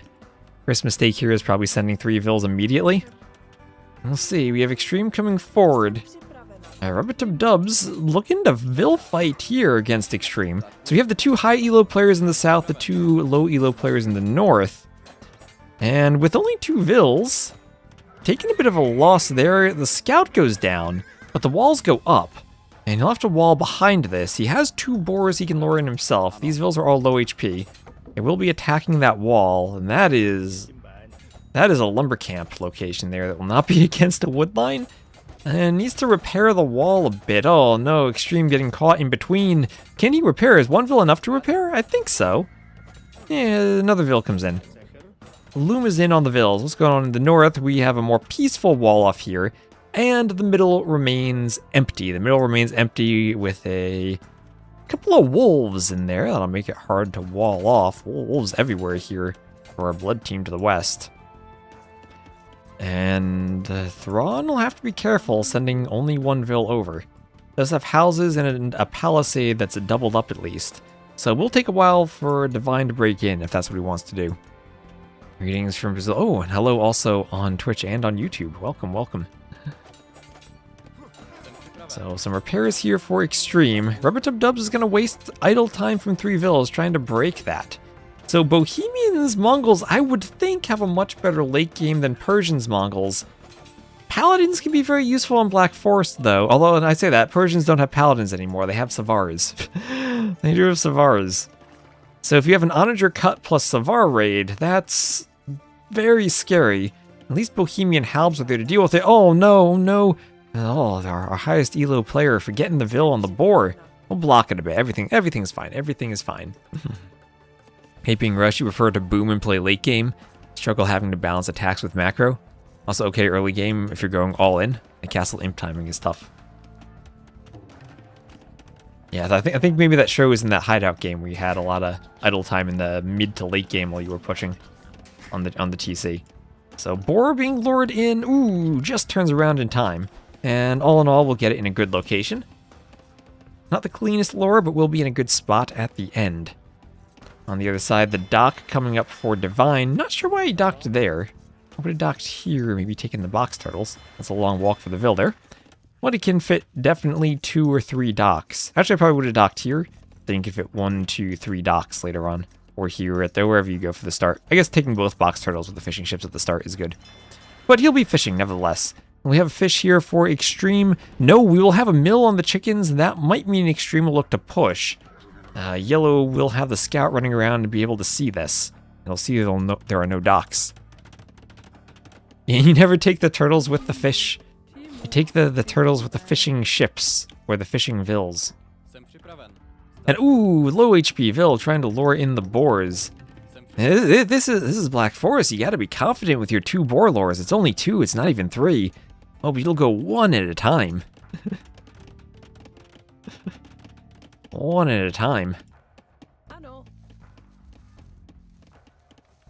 Another wild boar ready to be lured in. Double boar lure at once. This is one of his starting boars. Hasn't taken the chickens or the pond. So only 1 player docking so far, and it's Divine. This road curves around that pond rather nicely. There goes the boar. You mean with the fisher? You don't take it with the fisher, really? You leave it for the fishing ships? I guess that makes sense. I think you still would want the dock here, so they're both adjacent. I haven't casted enough Rage Forest recently. I'm not up to speed with the current dock meta. Yeah, Divine, obviously the best Black Forest player, has the forward wall, managed to wall the middle too, has the dock up. No sneak vills, only a sneak scout. And with the Persians, he will have the best economy. Maybe the Mongols players will do pretty well if they lure extra boars. Oh my gosh, everyone look away, don't see that. We have a dead vill there for Grand Admiral Thrawn. I was like, let's look at the hunt for the Mongols player. Nope. Hello, baskets, lawns, baskets. You save it for the fishing ship, yeah, otherwise it isn't worth to make fishing ships. Yeah, it makes sense. Especially if you only have 2 box turtles. I think you get more fish on Rage Forest, though. Telling us to look away as I zoom in. Oh, we have another dock, a dock from Extreme. Extreme's pond is extremely close to the edge of the map. It'd be hard to surround that with fish traps, so you can maybe get a second dock there? I don't know, I don't like that pond spawn. Do Rage Forest ponds spawn like that? I guess they do. I don't like that. I don't like that one bit. Actual Rage Forest gens are so much better than ranked BF. Yes. That's the reason we play Rage Forest. I'd love to have it support 2v2s and 3v3s and other game modes, and do some more crazy stuff to prevent bugged ponds. But I think everyone's been pretty happy with the current version for now. Removing proper size like, yeah, these ponds all feel pretty small too. So box turtles here being taken by Grand Admiral Thrawn. And Wolf being fought. Once again, we see Rubber-Tub-Dubs using vills chasing the scouts to be lured into boars, and milling the extra boars is Extreme, taking the extra boars as the Mongols, but not completely confident in his luring skills by the looks of it. Taking them out by the mill, not by the TC.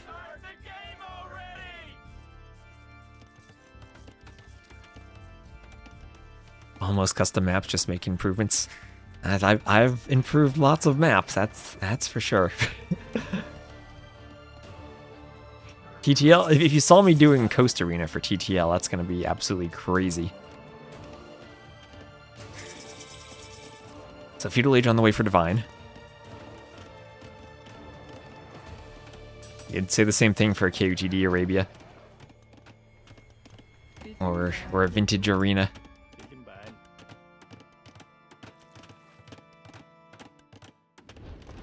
And okay, Thrawn going to a mill now. Going to a mill, looking to fast castle. Needs a bit more gold, but pretty close on the resources. At this point, I think you just do 1 extra vill, then click up, wait for the gold to come in. You could sell something.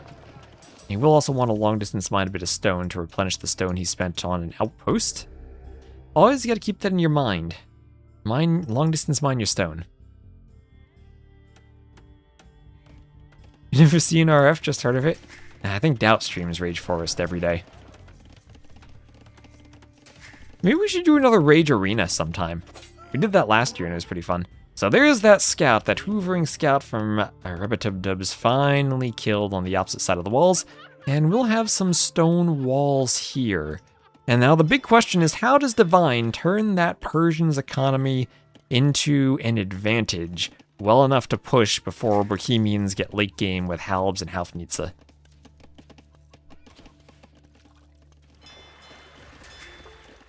Because Halfnitze will be extremely scary. Oh no, no goats being taken. You can see them in the Fog of War, but Thrawn didn't take the goats.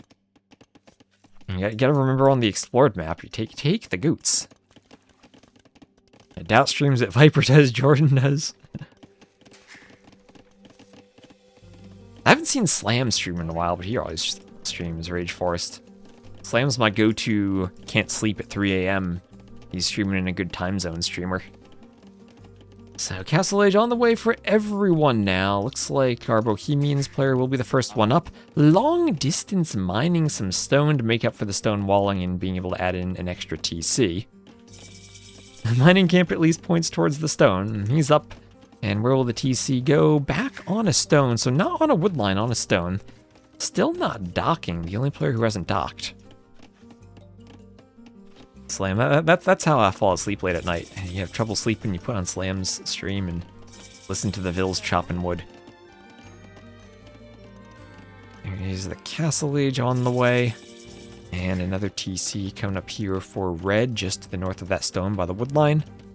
There's Divine up to Castle 2. Another Vill going over towards the gold. We'll be mining that. We'll have Bowsaw and Heavy Plow on the way for Divine. Bowsaw and Heavy Plow. And a stable coming up for Divine. Stable pointing here towards his teammate. And that'll be a TC for Extreme. What is this for? Barracks and stable, what is their plan? They're not going to cut anytime soon. It is only Palisades here, and oh my gosh, what if Grand Admiral Thrawn uses the outpost as part of the wall? And then the push goes through the palisades and the outpost. On this type of map, you could go for a stone wall up both sides, push down the middle, and try to separate the enemy team. Siege tower.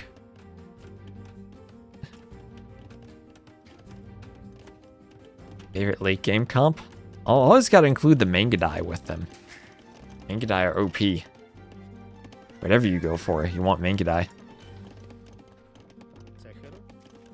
If you can get Mangudai plus Drill Siege Onager, oh, that's super nice. It's Knights, so, oh, it will be Petards. It's going to be Petards and a Knight push. Ooh, okay, double castle Persian eco. The Persians don't want to go late game. I mean, double castle, double TC Persian eco. 6 fish traps. And I think they'll need maybe more knights. Castle Age Mangudai aren't that great. That they aren't. Green dock. Oh yeah, no fishing ships from green. Just the dock. You know, I wanted to take the box turtles with the Vill. So defensive castle here from Grand Admiral Thrawn. And as you said, Castle Age Mangudai not that good. But the Bohemian player, full on booming, no defensive castle, will be able to throw up a castle with the stone perhaps. There is Bloodlines, 3 knights on the way. Will be a bit of time before all the stables come up. Probably would have liked to have seen the stables more forward, though. Maybe they'll wait a tiny bit for... Oh, they want Mangudai. Say they could wait a tiny bit for Petards. And this is where, if you're Extreme, I think you actually want to do Town Watch right now. If he doesn't have it already. Yeah, Town Watch would be great, because then your houses would actually see the stone wall. And you'd know more what's walled up there. Oh, outpost. I'd love to see the outpost, but same thing. Town Watch for the outpost. That would be beautiful. And here come the Petards. So you'll need 3 to get through Palisade Stone Wall. And then if knights come pouring in, this actually is a fairly easy quick wall, though, from Rubbertip Dubs, but he could be walled in fully. Some stone walls here, here, wherever they want to go. Here, here. More here. Could be very walled in.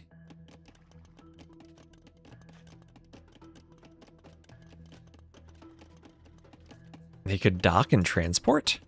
Oh, you're right! They could dock and transport if he stonewalls using the pond. Oh, that would be amazing. You could stonewall behind the pond without much difficulty, but you are right about that. And is there a corner they could dock? And there is a corner they could potentially hide the dock and do the transport and try to surprise them. Alright, well this game comes down to do the Petards work. 4 Petards, knights on the way. High score. So maybe the score would let them think, hey, something's happening. They know they're against the Persians. And that outpost so far gives some vision, but no chance to reinforce here. Here come the petards. There they go, deleted houses. And he'll see the deletes. Palisades go down. And try to use the petard so it hits right between two palisades. Oh, okay, I thought he used 2 petards there for a second. And they're just seeing the wall now. And there they go, and they are through. He took the outpost down, why not? But immediate stone walls, immediate stone walls. And this wall, forward enough, it would see a dock, so no place to hide a dock. And a defensive castle there. Will be a villa 2 forward. But that villa's a sacrifice Robert Dubs is willing to make. And there are trees behind that wall there. Yes, there is a tree. Small trees, you need small walls too. I remember that mod on Voobly, small walls. I think there's a mod like that for DB.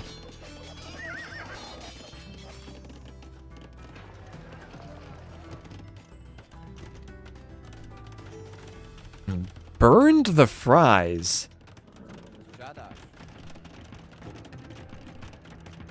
That sounds unfortunate. Oh, fish trap. The fish trap's right in the road. That's not where I go fishing.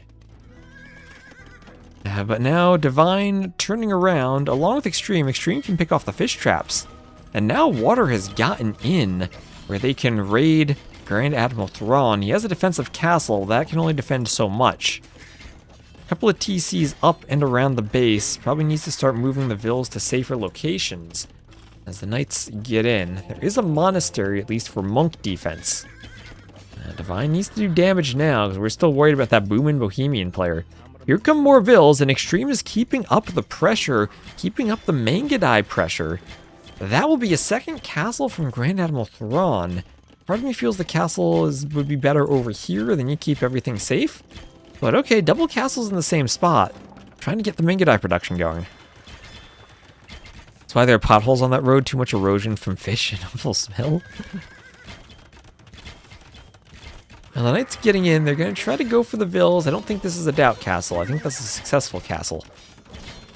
But the Mangudai all go down. Wait just a minute, wait just a minute. Will more vills die to the Mangudai? Yeah, they should. Okay, okay. Blood actually still up in vills, 158 to 149 against water. The Mangudai now can run around the outside of the pond. That's why I wanted the castle over here. Then this area would be safe. The gold would be safe. Mangudai would not be able to get back here with the knight. And Mangudai going down. Oh my gosh, are we going to get another castle? Oh, it's a barracks. Oh, okay, it is a castle. Hockey mix up there for a second. Okay, there we go. The Mangudai need to be extra careful of the TCs, but this castle will hit both TCs. These Mangudai need to be extra careful that they stand between the ranges of both castles. And a lot of them have gone down to the castle fire. More castle fire coming in still. But no defense against this from Grand Admiral Thrawn. Divine behind this is up to Imp. But also, Robert Dubs has 100 vills, the most vills of anyone in the game. Will be going Halb. Hard to add in Onager to cut. And Halfnitze as your power weapon to push castles. And also Halb. Robert Dubs trying to sling his teammate to keep him alive. I think maybe he needs that gold for himself.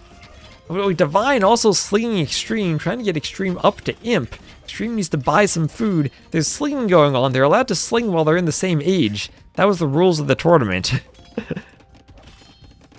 And the monk can drop that relic off for 2 relics for Thrawn, but he is in trouble. He's also in a situation where he can't particularly run anywhere. He is trapped. And now it comes up to our yellow player to try to carry, and he has a lot of Bohemian pikes right now to try to do just that.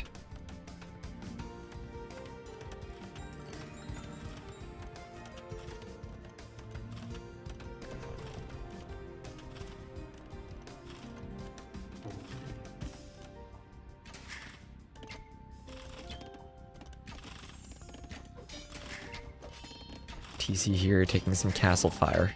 Ram from the workshop. Do Mangudai counter Mangudai if they're upgraded? Lots of Mangudai in the castle providing more arrow fire too. Chemistry on the way while up to Imp from our Bohemians player. We'll be doing a siege workshop forward, knowing Knowing pathfinding, Nilly will cause the units to ungarrison in this pocket back here. And Mangadai usually are good at countering Halfnitsa. But maybe the Halfnitsa can be defended. Nice defense now from Grand Admiral Thrawn, still managing to fall back, retreat, and boom up a bit, but he is struggling on the economy. Let's see an Eco KD. Lost 19 Vils. Lost 19 Vils, most of which were killed by Extreme. Divine getting a few picks too.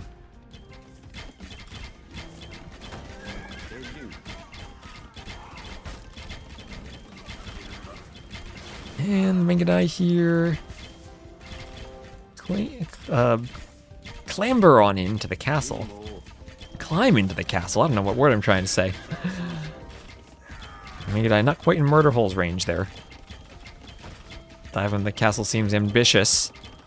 And so we got murder holes on the way from Extreme to clean the Mangadai under the castle. Very ambitious indeed.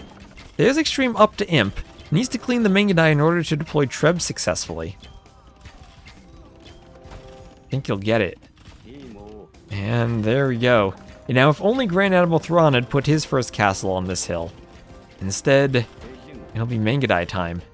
The Mangadai themselves can deal with the Rams, and I think it's time maybe to cancel the Mangadai and start getting the Trebs popping. And there we go. There we have Savar, along with plate barding armor. The problem is, though, you're against the Bohemians. They'll be going Halbs. I don't know how useful the Savars will be. It's about using the Mangadai to kill Halbs now. Maybe Hand Cannoneer might have been the better option for the Persians. Some Sibs could go Skirms, probably not Persians since they lack Bracer. And tricky for Mongols too, they lack the final armor, but not as important against the Halbs. Is he under the impression that Mangadai kill castles? Maybe Robert Dubs is under the impression that Bombard can destroy castles. Does Mangadai need to come back and snipe off that cannon? Conscription on the way. He does not want to lose that castle, and especially not before conscription. 2 cannon working on it. Mangadai are forced out. 500 HP. Do the cannon go down? That's 1 cannon down. 200 HP. Will the castle survive?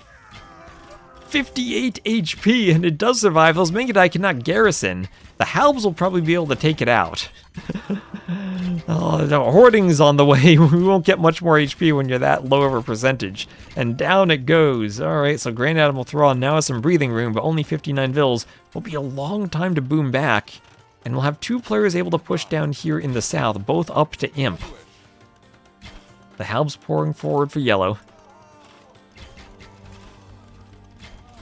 Mangadai don't kill castles. They usually don't. I think the Mongols probably want their Ferrari Rams for that. You never know, though. Maybe there are always new strategies to discover. Then it'll be a Savar fight. The wall's deleted so the Savars can surround on the Halbs with the Mangadai support. And what will go down? It looks like the Savars and Mangadai are winning the fight. Yeah, the Savars are clean, but enough of the Halbs are clean that the Mangadai now can maybe finish the job? Okay, maybe that was actually a good fight for the Halbs. Maybe I misjudged that initially. This does keep the 2 Trebs there. Halbs forward enough that they'll be picked off by the Mangadai, but stop the Mangadai from being in range of the Trebs.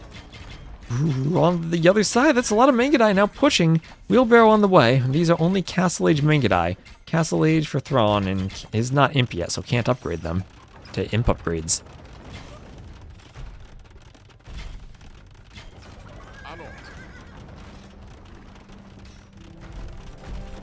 Castle being repaired. 13 Vils should be enough for 2 Trebs at the start.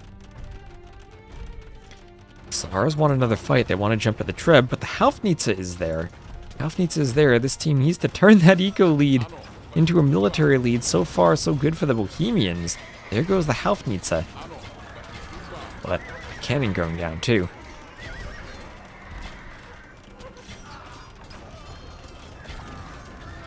I was going for the castle. Meanwhile, up here, the push continues. Scores are getting closer, maybe. Yeah, Hera's been doing some custom Civ stuff.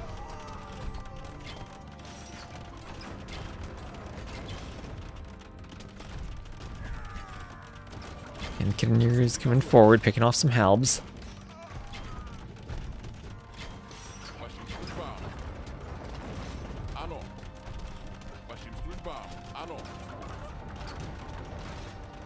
Helps go down as the hand cannoneers keep coming forward.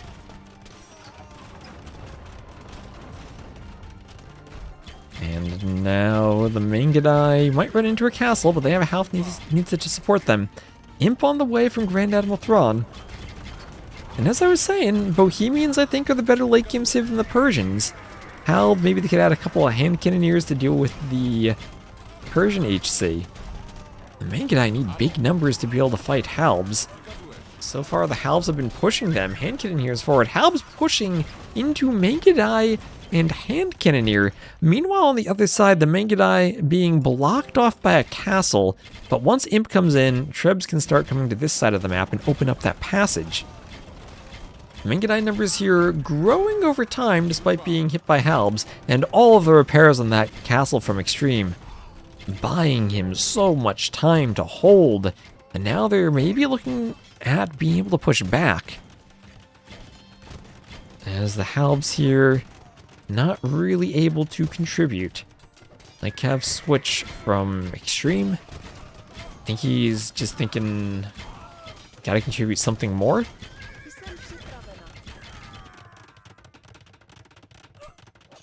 Castle was massively over optimistic, that one.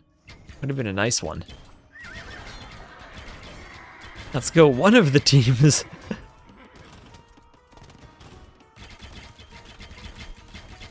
And now score is climbing a bit for Divine's team. They're taking a good fight down here. But still, with 2 players down here, and Rebetubdub's holding, buying time for Grand Admiral Thrawn to make a move in the north, and the scores are a bit deceptive based on the Vil count. 158 Vils for the Persians. The Persian may be overboomed a bit. And tosses Mangudai. It's hard to micro here. Let's be clear about that. Still is hard to micro. And normal bombard cannon now for Divine.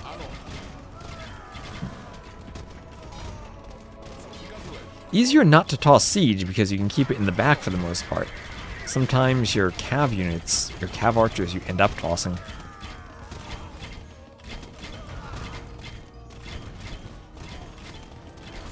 Ooh, the hand cannoneer is still holding here, but what's happening? Alfnitsa in the north. Couple of defensive cannon. But if we have capped ram, bracer, chemistry, ooh, we might get Ferrari rams. We might get Ferrari rams from Thrawn, who still is defending here with the Halfnitsa. Incredible defense, slowly but surely getting pushed, but masonry on the way. What else do Bohemians have? They have architecture. No hoardings, but you could also do architecture for a bit more HP.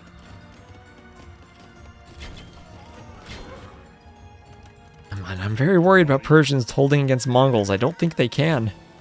Can Rebetubdubs do this? Can he hold long enough that his teammate who had a castle in his base, on a hill in his base earlier, was losing TCs, finally got saved? Rebetubdubs said, I am walling myself out once that petard push came in and letting you die while I boom. Like Warnlu does to me, and it worked. Oh, but wait just a minute. We might have double Ferrari rams. We have Ferrari rams in the south. Halfnitsa can pick off rams, though, with good attack grounds. Oh, that was a good shot on the Mangudai. Siege ram in. Halbs at least do melee damage to the rams. Halfnitsa, I think, still need to be more worried about the Mangudai, but the rams will force the Halfnitsa into the Mangudai, and that's 1, 2, 3 Halfnitsa down, and the ram push on the castle with cannon behind it. Down goes the castle. There's another one behind it. This passageway, though, falling maybe to the push from Extreme. Maybe, slowly but surely, this 2v1 is wearing down Rebetubdubs' eco to the point he can't keep the Halb numbers up. Has some gold he's floating, but doesn't have any trade, so we'll need more gold after that, and I think... Oh wait, he still has a full tile of gold in his base. He should be mining that, probably. As the trade, I don't think you can add in trade this early. Okay, here we go, Ferrari ram push. Oh, look at those palisades go down. Vroom vroom. With Halfnitsa Ferrari ram. Alright. Mangonel defense, that won't help against the Halfnitsa. It will against the ram slightly. Hoardings on the way from Grand Admiral Thrawn, that'll be a bit more HP for his castles. And here come the repairs, more rams on the way.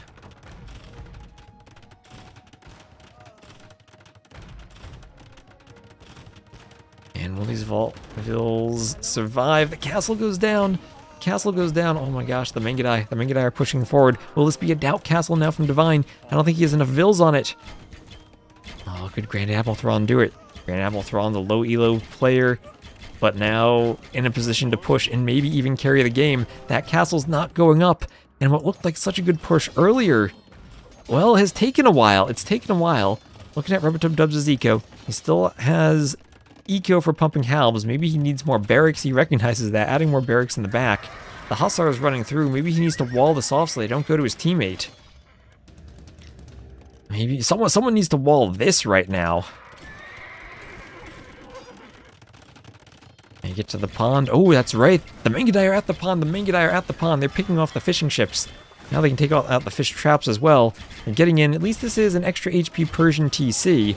Oh, and that will be Grand Admiral Thrawn going for the forward castle, trying to end things. The scores are getting very, very close now. Mangudai for Extreme have to come back and defend his teammate. The Vil counts are 250 each. The military counts are even. But I think this is where Bohemian Mongol beats Persian Mongol. X over here. Oh, the market walls are up in time. A couple of Vils died. And that was a sacrifice that Rubbertub Dubs was willing to make for his teammate. As those villagers gave their lives to the cause. And this will now be a forward castle from Thrawn. Forward castle, but two. Oh my gosh, is this a doubt castle too? There's a lot of Cav here now. Cav to clean this up, stabilize a bit for Divine. There is some trade. This team, the first one to add in trade. Well, those scores are now 100 apart. That castle will go down.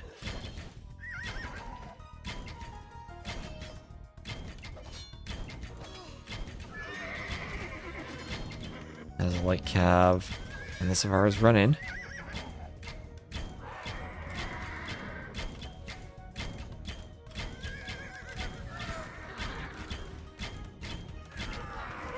And okay, Mangudai doing their job. Divine stabilizing a bit. Those scores are so close. And it feels like with that push in the north from Thrawn, that's given Rubbertub Dubs the edge he's needed to come forward now with the Halbs and Halfnitze. Mangudai, though, deciding we don't care about the Halbs, we just want to hit the Halfnitze, as does the Scorpion and Castle Fire. And what's going to happen with this castle? Oh, this castle crumbles to the Halfnitze, not enough repairs.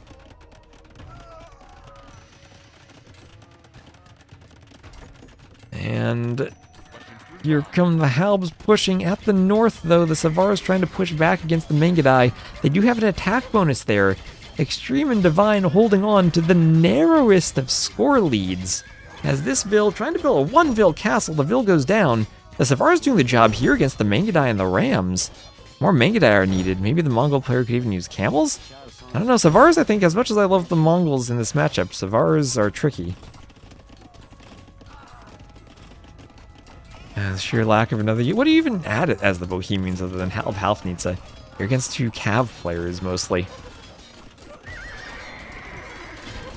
You don't have great skirms. No, maybe you do have okay skirms. I forgot they don't miss anything there. But the Halbs are doing it. I think Rubbertub Dubs is going to do it. Thrawn doesn't even need to push anymore, he just needs to hold, and he will go camels now to deal with the Savaras. Persian player go camels too, but heavy camel upgrades on the way. Just need some armor and some attack upgrades. Okay, the Savaras go down. Divine thinking of another wall.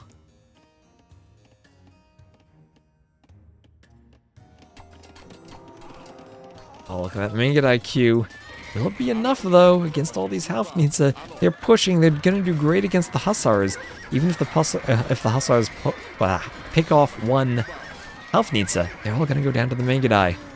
I mean, to the Halbs. There you go. That's the unit, the Halbs. Oh, and they're also right next to the trade. Is this team trade? This team isn't even trading. No, need trade. There's a lot of gold left.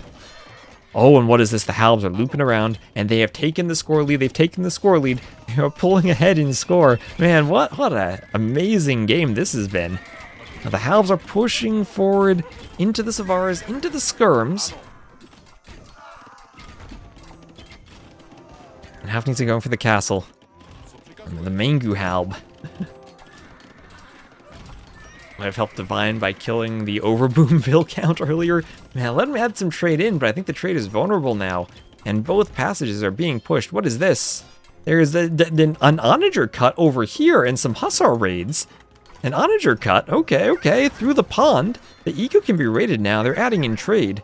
Some Hussars going down. This will not be a straight trade line. This team needs to Onager cut their own trade, maybe.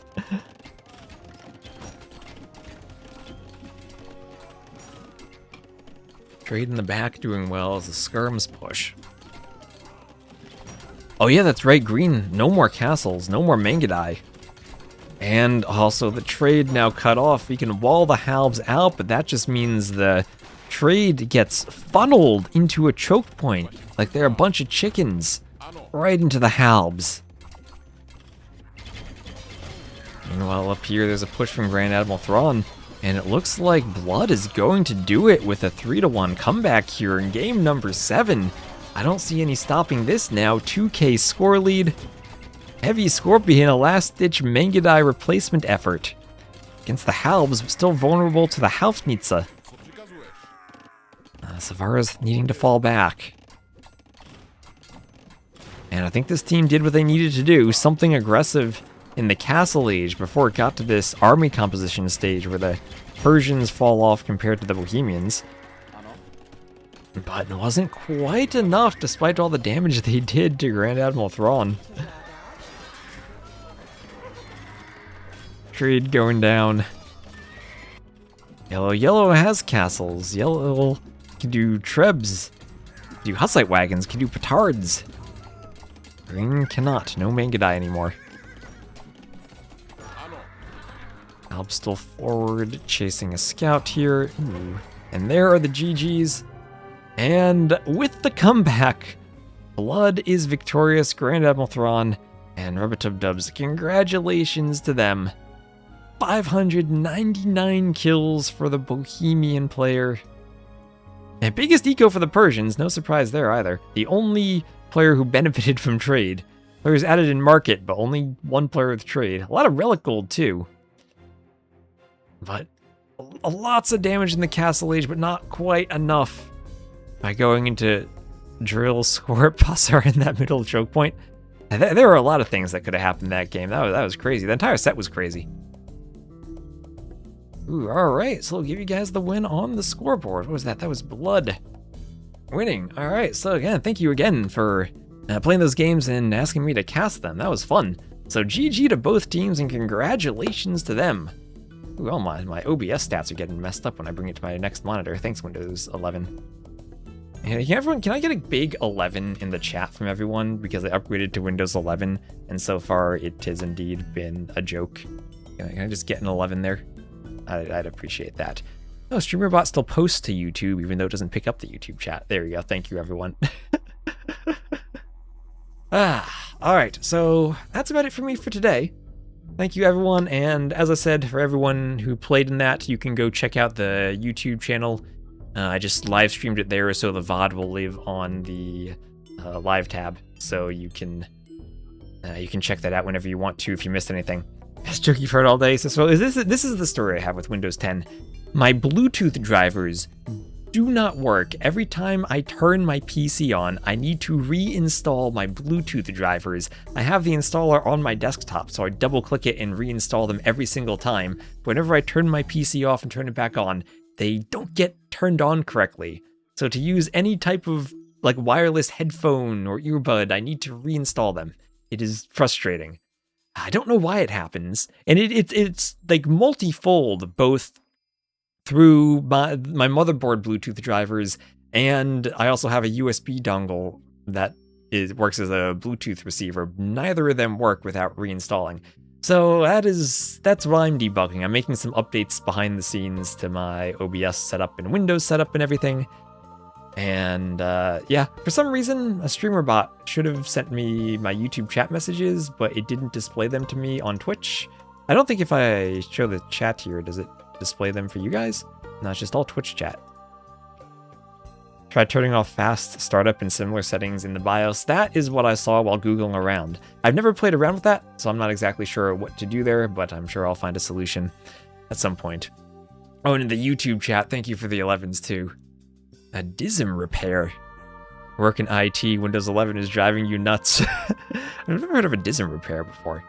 I'll Google what that is. But anyway, thank you all for watching. I'm going to end the stream on YouTube and we'll raid someone on Twitch. Sometimes I can raid people on YouTube too. Actually, let me see. Is anyone streaming on YouTube? I like to send viewers around. Share the love. Let me see. Anyone to redirect? No, there's not. No member, Viper, or Ornlu streaming. Anyway, we'll just end on YouTube and then raid on Twitch.